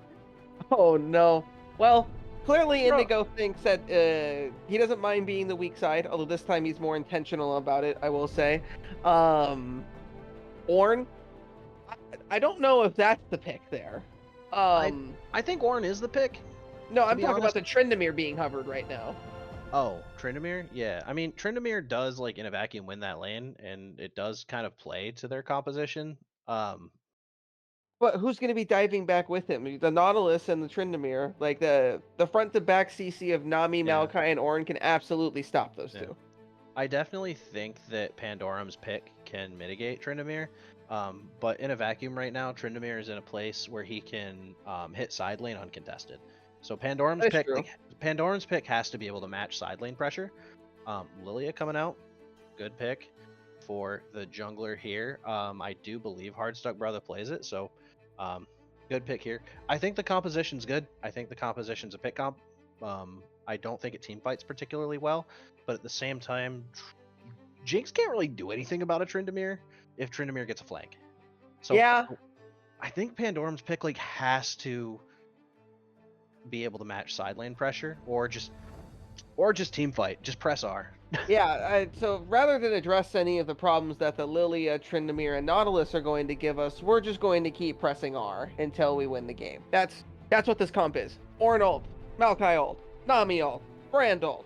It's please for the love of God clump together, otherwise we don't win the game. Yeah, it's gonna be difficult to do. That being said, I think Ornn like has like level 1 to 5 laning potential, if I remember right. I feel like you know the top lane matchups better than I do, but I feel like Ornn has laning potential until 6. Pretty much, yeah. I've seen this matchup go both ways on the account of top laners being top laners. I will say, Ornn can absolutely kill him first. If Indigo knows what he's doing, he will almost absolutely kill him first. In fact, you know what? I'll make a prediction right now. The first solo kill is going to go to the Ornn in that top lane. I don't like the Tryndamere pick here from Jolly Rogers. I think something maybe a little bit more different, maybe a little bit more bruisery than Tryndamere. Especially as if they're at the Hyperion is going something for more scaling. You want something Jinx can't do anything about? Why not go for a Nasus? Nasus is busted right now and is being played even like in mid and LCK. Plus, Wither on Jinx, I'd say that'd be pretty helpful. Yeah, and Ornn does give it a free lane, so like I definitely can see that. Yeah. Yeah, I agree actually. Yeah, I definitely can see what you mean when you aren't a huge fan of that Tryndamere pick. Talking about the rest of the matchups in a vacuum though, how do we feel like this mid lane goes? Seraphine versus Brand. I'm just gonna level with you right now. I've seen this maybe once, and the Brand won it. However, I have a little bit more faith in Pandorum as a player. I haven't seen too much of Vanity Pain. I think the last time I saw him, he was top lane at LXC. I want to say it's going to be a little more Brand favored, but hey, maybe Vanity Pain surprises me with that Seraphine pick. Yeah. Oh, you know what? I just realized what's happening. What? Pando's playing Ornn mid. Pando is playing Ornn mid. Indigo plays Brand top and won't shut up about it. Oh my. Okay, so this is even like, if that's actually the case, that's. I hope to God you're lying. Please tell me you're fucking lying. I mean, damn Indigo. Don't. If that's Brand top into Tryndamere, I'm going home early. Game's over. There's no fucking way.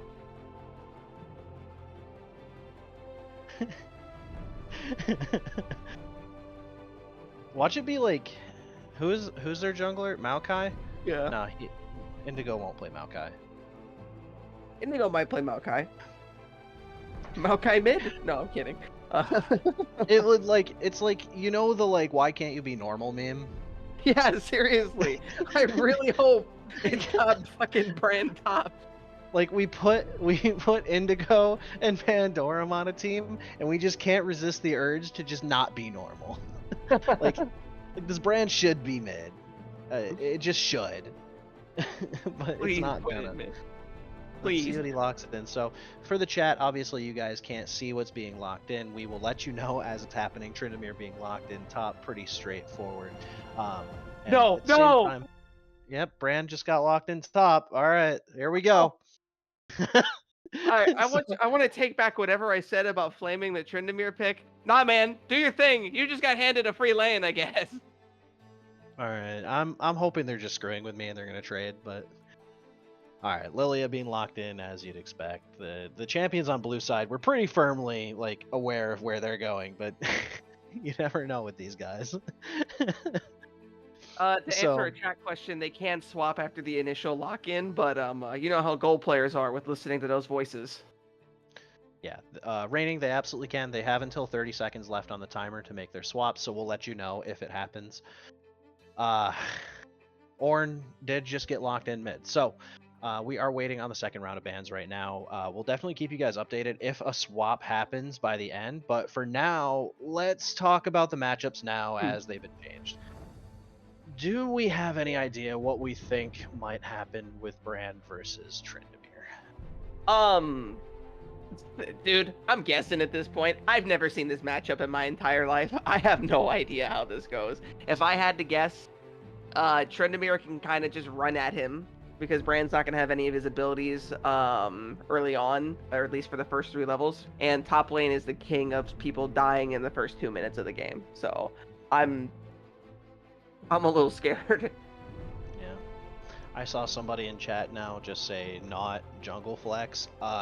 You know, in a weird world, I could see Hardstuck Brother go that Lilia top, Tryndamere mid, Seraphine support. Like that would work here because it'd give Tryndamere another scaling advantage into Ornn free lane because Ornn has to push. So like I guess I see it.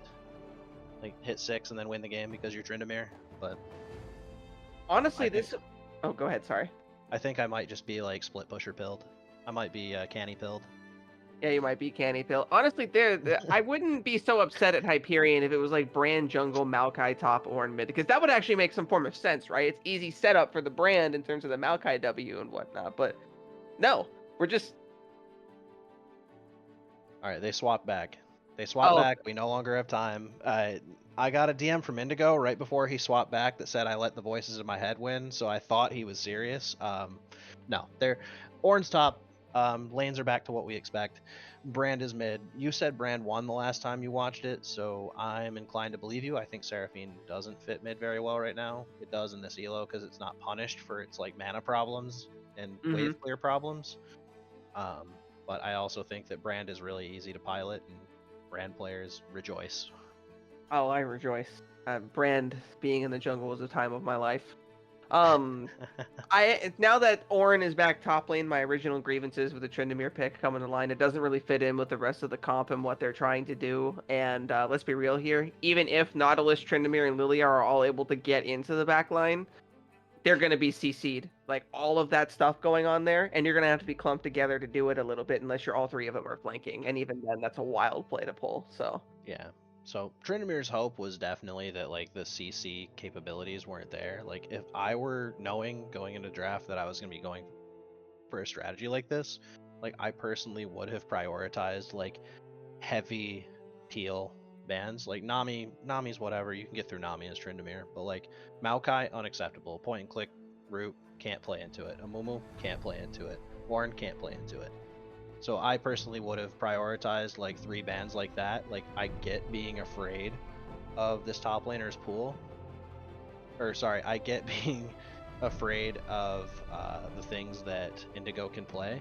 But I think from a compositional perspective, you've mentally broken him, give him whatever, and then make it so it's impossible for them to play into your comp. yeah, I'd agree. I think like a better pick here would have even been like Set.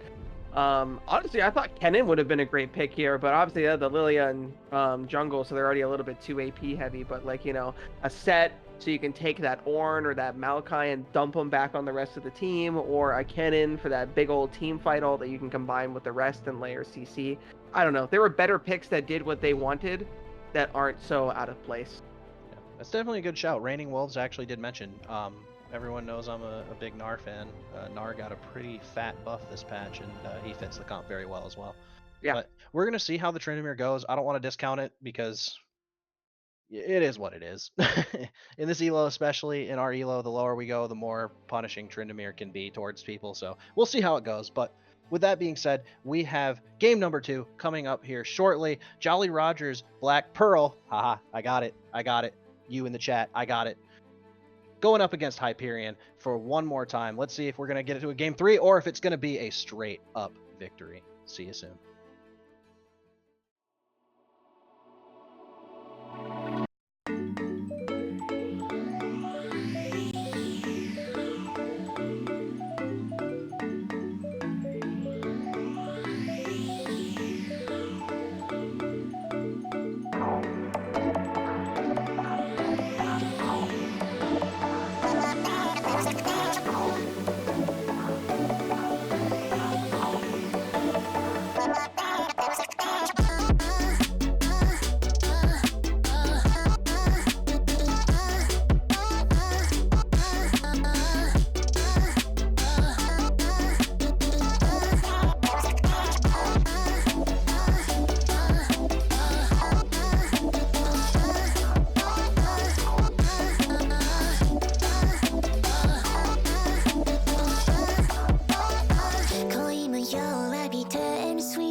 back on the Rift, Blue Water League 2. Welcome back to the stream.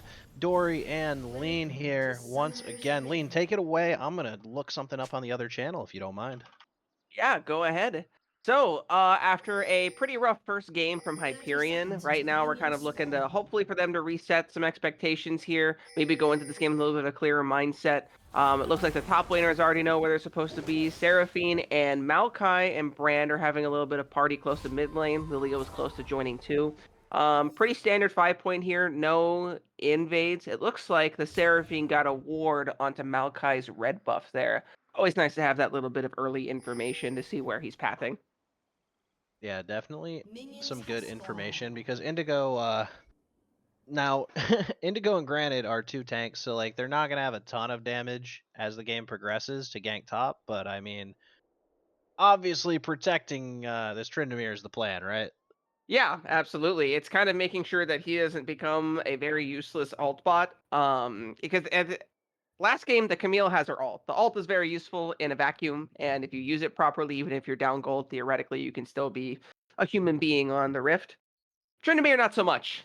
I'd say about 0-3, 0-4, you kind of really look at him and go like, yeah, you're not going to do a whole lot till 40 minutes, and even when we get to 40 minutes, I'm going to hate you too much for it to even matter. Yeah, that's fair. Now, what I was looking up while Lean was giving us a wonderful assessment of what he thinks this lane state is going to look like, I was just looking up the other stream over on BOL1. If anybody isn't getting double tabs open, obviously pay attention to us. We're more important. We're gold elo. We're the most important stream. Indigo getting his butt beaten up in the top lane here. We've got the Grown Boys click down 1-0 to TFP. So keep an eye out there. It looks like TFP is threatening to close out a second game into a 2-0, but you never know what could happen. So Dolo in the bot lane here hitting level 2, Astrid also hitting level 2, and once again Indigo having the advantage. Oh my god. That was a really clean hook. Ignite coming down, heal coming out, flashes coming out from all over the place here. Astrid needs to kite into the bush, but she's not going to. Dolo trying to get the stun. Cleanse comes down from Ghost a little bit late. Flash comes out. Astrid going for the barrier, and Ghost is going to go down. Level 2 advantage, 2-0 for the Ashe here as Pandorum at the same time goes for the trade in the mid lane. Just kidding, we just missed it. Pandorum went for a pretty good trade here in the mid lane. Just a moment ago, got a huge chunk out onto Vanity Pain. Honestly, that bot lane, though, not really what you're hoping to see there. Even once, even no more. A hot 2-kill onto Astrid, I think they said their name was, if I'm correct on that. Astro, I can't read that. I'm so sorry. But Astrid? Astrid, it is Astrid, okay. Yep.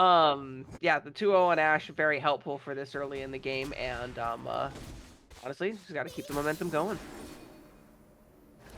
Yeah, it makes me wish we had like this client setup where we could put custom names over each of the players and just like put their like called name.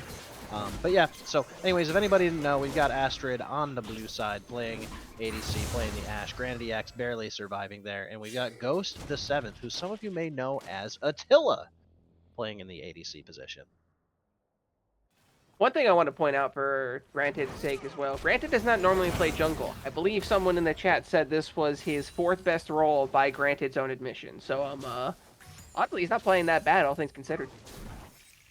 Yeah, definitely. Like his pathing could be a little bit better. Naz taking a trade inside of aggro from a cannon wave is going to be forced to use his heal button in order to kite into the bush, get brush control here. Indigo matching with the ward. Yeah, it's kind of like that before. He's Eing directly into the guy's minion wave, and that's kind of where the Ornn wants to take those trades in that situation. I was being kind of funny when I said that Ornn would solo kill him early, but you know, if I mean, it was getting there. if Naz does that, keeps doing that, it might become a reality, you know. Yeah. And despite getting double killed, looks like Attila actually does have a very slight CS advantage right now. But keep in mind, getting the base and getting that early scout slingshot is really huge for Ashe. Lean, do you remember? I forgot ADC itemization. I'm brain farting. Does Scout Slingshot build into that godforsaken item? It does build into that godforsaken item, and if they go Static Shiv first, I'm sure you will have plenty to say about it. Not like it'll... Double front line, let's go Static Shiv. Yep. That's definitely the play into. Oh, but the top lane play actually happens. Indigo gets the solo kill. You said it. And he hit 6. He hit 6. Even if he got out, he was getting hit by the choo-choo train. Wow, incredible. See, that's kind of what I was talking about before. You have to be respectful of the Ornn Brittle passive. If you ignore it, that will happen. That Indigo is just not having he's having an off night tonight. It looks like, for sure. Yeah, it definitely looked like Indigo was having an off night, and then he just randomly gets a solo kill into Naz when he's playing like frontline. Like I'm not gonna lie, when I've played with Indigo, he just straight up refused to learn most tanks in the game. So like I would straight up ask him if he plays Ornn, and he's like, no, I don't play that repulsive champion. And now to see him just like knocking down solo kills onto Naz, just like feeling himself after having such a bad game, this is good to see. Yeah, absolutely. I misspoke earlier and thought Indigo was Tryndamere for a second there. So forgive me for that one. But it is nice to see a bounce back from getting solo killed so much the last game. Yeah, absolutely. And on the opposite side here, we have like an opposite story going on. Attila is a little bit down in this lane. Granted, the CS advantage is there, but getting the 2v2 kill, wonderfully played from Dolo. Yeah, absolutely agreed. I don't know, bot lane's going exactly the way Ash Nautilus hoped that it would. Obviously, the big thing here is just ensuring at least Jinx went even again, but we're not seeing that jungle pressure here. This is like the third time I've seen them pushed up this far. Where is Maokai? Maokai is clearing bot to top. Oh, yeah, that's certainly a choice. Like I said, I know it's not the guy's main role, but that's a pretty easy gank opportunity there. It looks like there's vision there, so Nami may want to go clear that out, and that may be the deterring factor. Lord knows it was for me at several things. It looks like we're going for Grubs now. Yeah, Grubs with no lane prio on Indigo. Let's see what happens. Nazgo's getting the first rotation here. Seraphine is a little late, but has the lane pushed out, is gonna match it. Take a look at this positioning from Nazgos, and with Indigo following behind him, look out to see if the Ornn Horn comes, but the root going to come down onto Vanity Pain here, getting poked out of the fight. He's going to be forced to walk away as Vanity takes a bunch of damage here, but Indigo going to channel the Ornn Horn, turns around, and hits the Slick 360 no-scope onto Hardstuck Brother and gets the kill here. As the fight goes down to the bot lane, Astrid, managing to flash the bubble here. Moonlight is level 6 though. Does she have the wave? She already used the wave. Super Mega Death Rocket is available, but I'm pretty sure Attila does not have the mana to use it. I gotta say, I gotta get on Corey's level. He's casting fights not even on the camera. Yeah. It's the power of omniscience. Yeah, the power of 2 screens. I have 2 Qs, I have 2 screens. But yeah, as we progress our way into the Drake that is available, it's an Infernal first Drake. So, Indigo is up to a 2-0 start. Tryndamere is stacking daggers like I stack tears. Sorry, like I stack culls in my losing games. I forgot, you can't do multiple tiers anymore. So the tilt meta, if anybody needs to know, the high elo tilt meta is to buy 6 culls. Yeah, that's, of course, that's what you're focusing on over there. That would make sense. Tuesday makes much more sense now. I mean, it's a it's a perfectly valid strategy. If I was Nazghost right now, just buy 6 culls, tilt your way towards the enemy base. Look, man, he's a Tryndamere. It'll be fine. It'll be fine. Just, I promise, bro. My 10 death power spike. It'll be fine. Yeah, I wonder what he is building. Looks like This doesn't work when they're still on a ward, right? This doesn't work. It's working. Twisted Advance coming out. Dolo taking a little bit of damage. The bubble going to come in response. Attila trying to secure the kill, but the heal coming out for Seraphine. The Flash Ultimate is going to get the return kill onto him, and that's a killing spree for the Ashe just out of nowhere. Pandorum trying to respond, but he is late for this play. Seraphine clicking the wonderful Seraphine button. Yeah, honestly, that was a lot faster rotation from the Seraphine than from the Brand, and Brand being a little bit behind his laner there. It was egregious for Ashe not to get caught with that, still having the control ward there, and it looks like having bot scuttle. I don't know if Brand just got that or if they had that there the entire time. But they still managed to get away with it, so cool, I guess. Good for you. Yeah. Speaking of getting away with it, the Buffalo Bills. I'm just kidding. Anyways, we've got a pretty interesting build coming out from Indigo. Do you think that buying boots at this stage is necessary, or do you think he just gets run down anyway? He just gets run down by Tryndamere anyways. The boots aren't really the thing, right? Yeah, I don't know why he went Circus Greaves. I think that's, for lack of a better way of putting it, a little grief. Granted, I'm gonna level with you. I'm not sure what the first item build into an Ornn that has a lead on me is, but I know for a fact it isn't Circus Greaves. Maybe Kraken Slayer or Bork. Yeah, I wonder if he's going for the Bork. Well, no, he can't be. It's gotta. It has 1 dagger, not 3. Does Static have 3? Bork doesn't have 3. If he, What has 3? I don't know. Ash went Static Shiv because Astrid can't hear the call. Mm-hmm. The other part of it is too is just that, like, you're looking at this. You have a Lilia on your team, and she is getting out objective by the Maokai. We have a 3-0 Ash. Why did they get? We have a 3-0 Ash, especially at that point as well. Like, I don't know. You're getting all the objectives versus someone who should technically be at tempo jump. Yeah. And someone in the chat actually said the same thing. Yeah, Lilia's objective is to die near Grumps. Anyways, welcome to the chat, everybody. Thank you so much for joining us. It looks like we got a clean 2-0 from the side of TPF Tempest onto Grown Boys Click over on the Diamond stream. Isaac Cass, Alk Battery, Wookie Monster, thank you so much for your time, guys, and welcome to, obviously, the Superior Elo. As the ultimate comes down from Granite EX, going to secure that onto Astrid. Astrid going to try to kite up, but Ghost is going to get the shutdown. No, actually, the Nami is going to get the shutdown. Jinx securing a second kill as well, so Dolo going down. Attila is excited. Pandorum going to survive, and that's actually a positive play for Hyperion to bring them within 1,000 gold, and they've got a dragon. Yeah, absolutely. The bigger part of this is too is just that team fighting that we talked about. The Ash is able to get a lead, absolutely, but Seraphine wasn't there for that fight, and it was a 4v3. Honestly, it doesn't matter how far Ash gets ahead. If they're able to front to back better, then they can cut through them. This might be a very sad Ash game for Astrid by the end of this. Yeah, I mean, I'm sure somebody a little bit higher elo and higher knowledge of the math than I am will disagree and point out why I'm a big dummy dumbhead. But I don't know. I feel like I see Granite and Indigo on 2 of the fattest champions you've ever seen, and Ash. And I feel like you just like kind of have to go on hit. And yeah. Maybe it's just me because I hate Static Shiv as an item, but no, I think you're just delaying a like 3-item on hit build that can actually do damage to the front line. At the same time, like I guess you're not team fighting on this comp, are you? No, not really. But like, you're gonna have to get through them eventually. Pretending they aren't there is not gonna solve the problem. Yeah, although that will. Right.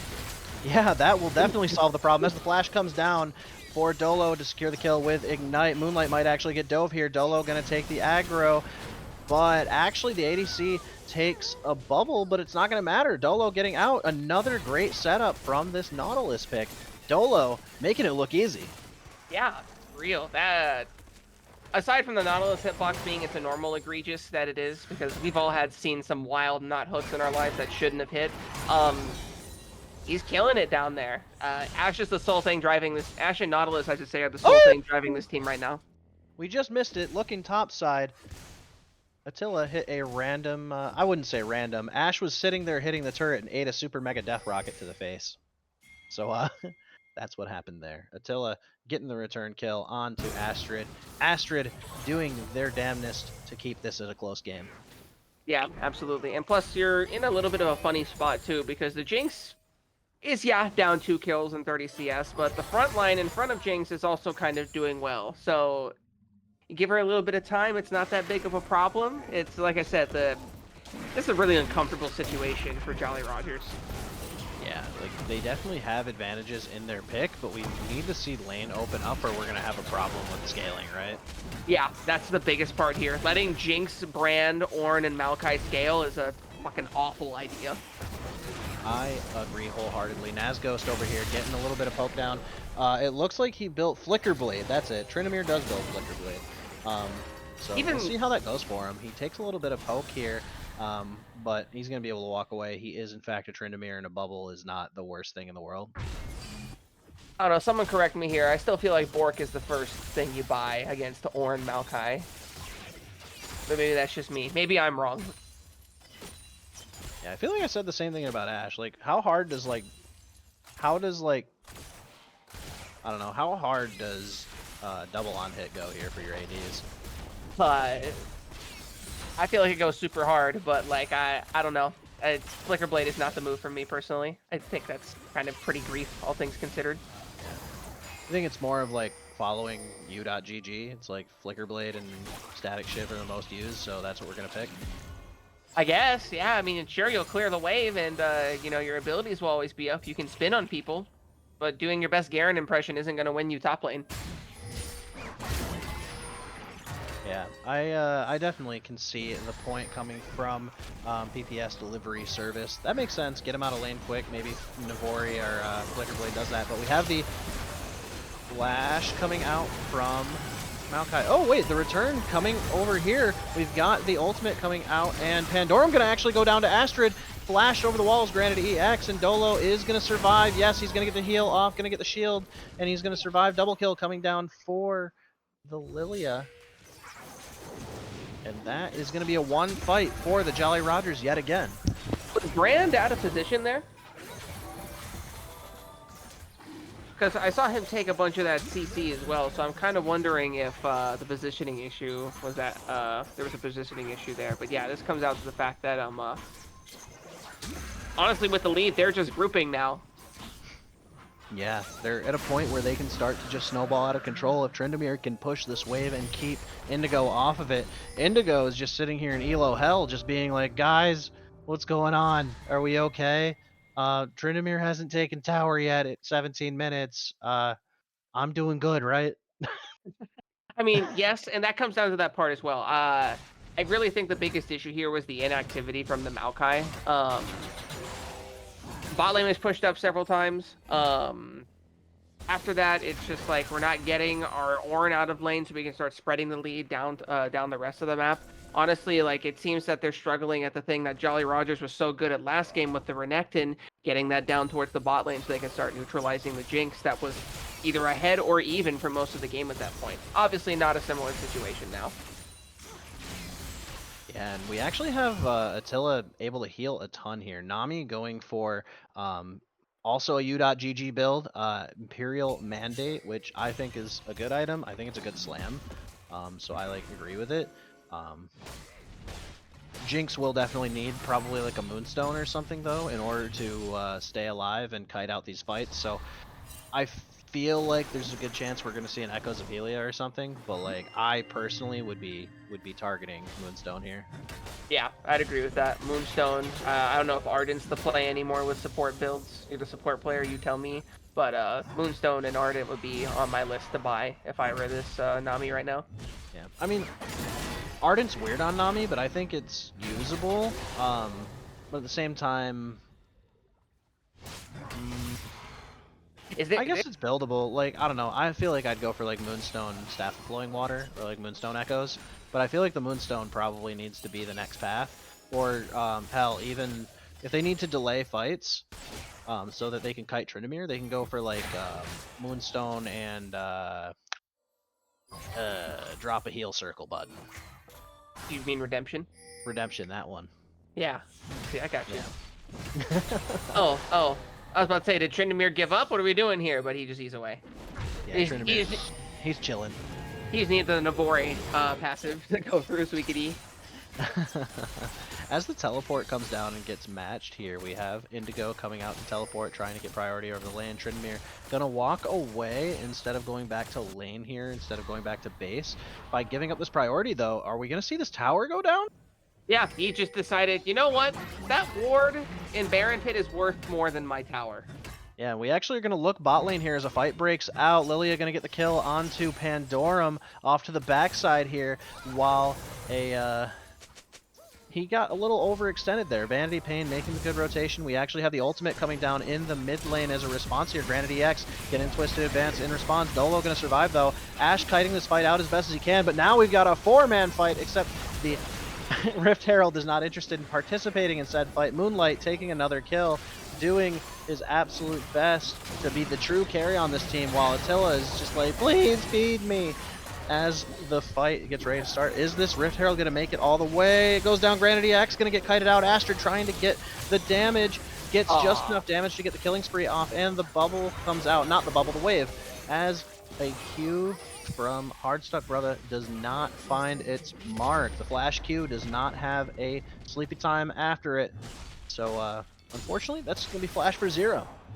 Yeah, one step forward, one step back for Hyperion. They had a good fight there, got a little overzealous with that final Rift Herald, and then the jungler goes down. It's a little rough to see, and it looks like Trendemir is getting some decent damage onto that tower. If he doesn't get it, gets it down to about half, though. I'd say that's still a trade in Jolly Rogers' favor by just a hair. Yeah, and I mean, like you said, Trindamere being able to get into this side lane, he actually has a 200 gold shutdown and a gold lead. Well, gold's about dead even, but he had a gold lead for just a moment there. So take that for what you will. Trindamere is about to do Trindamere things. Who stops him in a side lane now? The answer to that question is all 5 of them. They're gonna do the classic thing where they send Trindamere either top or bot. The team responds because it takes all 5 of them to kill him, because if they send just Brand or somebody like that, he presses R and just runs at them, right? So, it's up to Hyperion to understand when is the best time to give and when is the best time to go for him. And if they do that, I don't think it'd be that big of a problem. Yeah, we actually have matching flashes coming out, though, from Dolo and Indigo here. Astrid gonna try to walk forward slowly, but keep an eye on that vision. If we toggle the vision here, it's pretty securely in Hyperion's favor right now. You can see the flash coming out from Moonlight, gonna try to survive. The ultimate comes down, is gonna hit the team, but Ghost is free firing off of the side. Astrid is forced to use barrier and run away. Are they gonna re-enter the fight here? Astrid might not be able to. Hardstuck Brother off to the side, gonna get the Q, isn't gonna get the ultimate. The ultimate does channel, and Attila is gonna get frozen. No, he's not. The ignite is burning. That's not an ignite, that's actually Lilia passive. Astrid trying to survive as long as he can, is still alive, but on the backside, Dolo is going to get killed in return. But keep an eye on the top lane. Nazghost is going to continue pushing while Astrid pushes forward, going to try to survive, not get fully engaged on. They're going to trade for this dragon while they take the inhibitor tower in the top side. Exactly what we're worried about happening. Let's take a look up to the top side here real quick while the tower goes down. We've got Pandorum trying to get the kite back out. Moonlight trying to chase him down, is not going to be able to get the wave, but in response, mid lane, Ghost, our boy Attila, going to get a return kill, and they're going to turn back onto this dragon. Inhibitor is still up, but Trindamere is going to continue pushing this lane as Vanity Pain tries to walk in and create this pressure. But Nazghost, is he going to go for the play? Is he going to go for this inhibitor? We've got 2 people trying to protect, and we have no stun coming out. Nazghost going to be able to escape here, and a dragon coming out for Hyperion. Managing to hold their base, the tower is down, and Nazghost is being a dirty Trindamere player. Yeah, pretty much case in point right there, what we were talking about before. Hyperion got some positives out of that. Obviously, opening up your top inhib at 23 minutes is definitely not one of them. But still being able to capitalize and get an advantage for them on the fight was good. They did get the dragon. It's Ocean Drake that can be very helpful against a team like going up against Jolly Rogers' team composition, I should say. It's, like I said, it's still a little bit rough though. They can't fight 3v5 or 3v4 forever while Nami and whomever or Brandon whomever go and deal with Trindamere. It's gonna be a very close game macro-wise. Yeah, that makes sense. It is definitely a battle of attrition. Do we see a full-on team fight coming out here? Did I just miss something? What happened? Lilia may or may not have used her arm guard by accident there. Oh, that's not good. Anyway, so that's just like a 1,200 gold item down the drain. Moving on. What was your question? My question was, how long can this battle of attrition go on? Like, do Jolly Rogers have a concern about just like losing off 5v4s, or can Trindamere push fast enough to be a problem?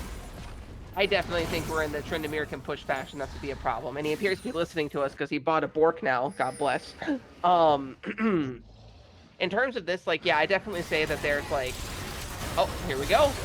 Yeah, Pandorum is addressing it. Hasn't started channel teleport, but Tryndamere on the flank. Keep an eye on the Tryndamere in the back. Has the Ghost going on. Ghost Attila is getting slowed down.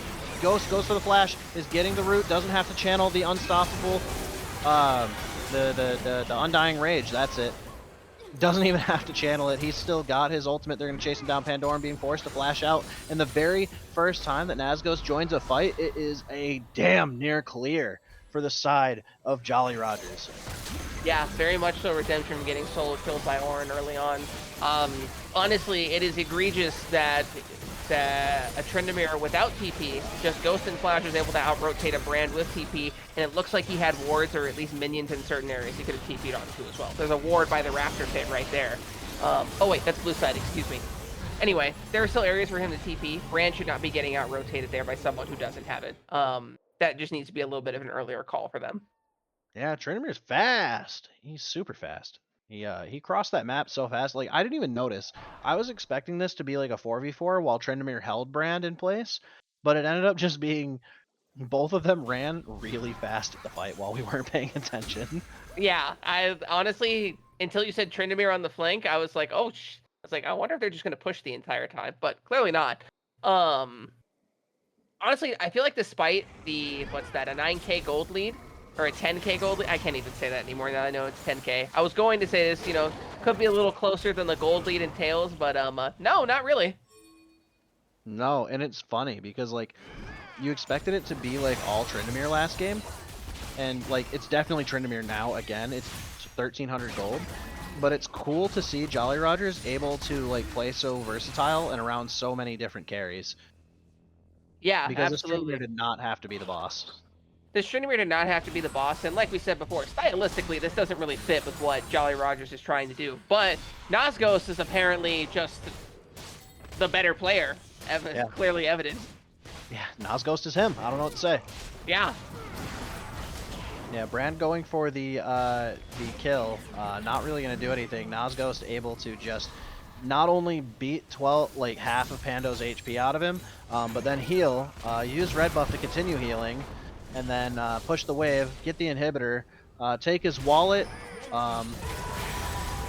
steal his girlfriend, and then kill his family. Yeah, seriously. Dami, looking like a shrimp tempura roll on a Friday night. So at this point, they have to defend their Nexus turrets because it's all they've got left. But they've got this mid lane being pushed in. They've got Baron being forced down their throat. There's not really a hope here for Hyperion at this point, is there? No. The only hope that came is if that rocket killed Nautilus, but since it didn't, oh, well, hang on. Hold that thought. So here we go. Final line of defense. Tryndamere going to dash in. Is going to channel the Undying Rage. Going to barely survive. Gets out. Is going to channel that heal, and it's going to be fine. So it looks like with the Baron, Jolly Rogers, Black Pearl are going to secure the 2-0 and send Lean to bed right at 10 o'clock. Thank God. I also want to point out I was the only one who called for the 2-0, so you and everyone in Auto Talk can officially hold these. So as we transition over to the post-game screen, just like we said, Tryndamere had a rough start, did get solo killed, so definitely props to Indigo for a good start, holding up in damage, but that gold differential created by global map plays and by Tryndamere, by the merit of being Tryndamere hitting one item and getting to push for free, kind of made it problematic that the only lead was in the Ornn lane, huh? A little bit more than problematic, I would say. Honestly, in a comp like that, it's Sejuani syndrome. You've had this ranked game. You're Sejuani, you're 3-0. Everyone else on the team combined is 0-15. You've been in that game. It's the exact same thing there.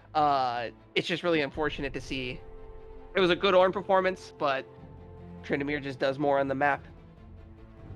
Yeah, and that Tryndamere pick definitely paying dividends for them. If we could have used like these advantages created by Soul Lanes having Pandorum with priority, they could have farmed dragons, and they could have like rotated on grubs or something using their lane prio, leave Jinx in a safe position to farm. But being against like such a hard kill lane, it's impossible to farm. Nami's gonna be landlocked to bot lane.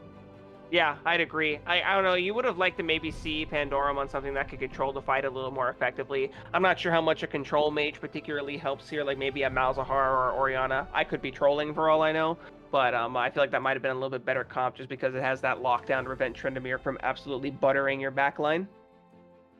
Yeah, that's my sentiments exactly. So, yeah, I mean, I think Hyperion have strong points and some stuff to address as a team. But that being said, Jolly Rogers showing up today, wouldn't you say? Yeah, absolutely. Just like I thought they would. And I'm not saying that just because I wanted to go to bed early tonight. Jokes aside, I looked at both teams and I saw kind of like a plucky upstart. Jolly Rogers is a fairly new org. The first I've ever seen them was their two teams in LXC. So it's kind of nice to see a new org and a new face show up and honestly start kicking some of the older faces around. Need a little bit of diversity here in the gold scene, especially as small as it's gotten. Yeah, absolutely. But yeah, honestly, Lean, thank you so much for your time for showing up. I had a great time, and congratulations to Jolly Rogers. Absolutely. Yeah, so with that being said, Chippy, once again, has been a fantastic producer. Next week, you're hopefully going to get your actual casting crew here in the Blue Otter Gold Division. Make sure that if you want to be on Otter Talk, you send me a DM at DoryK, all one word, all lowercase. That's how Discord works. We are going to continue to have broadcasts every single week. And yeah, anything you want to say, Lean? Anything you want to say before you fade into the abyss? Oh, I'm gonna sleep good tonight. So yeah, once again, thank you from all of us at Blue Otter League, and thank you for watching, everybody. Stay tuned, because over on the Blue Otter League One channel, we have the Masters League Draw Show. Yes, it's been a little bit of a wait, but coming up this Monday is going to be the beginning of our Premier League over in Blue Otter Masters. Thank you, and we'll see you guys soon.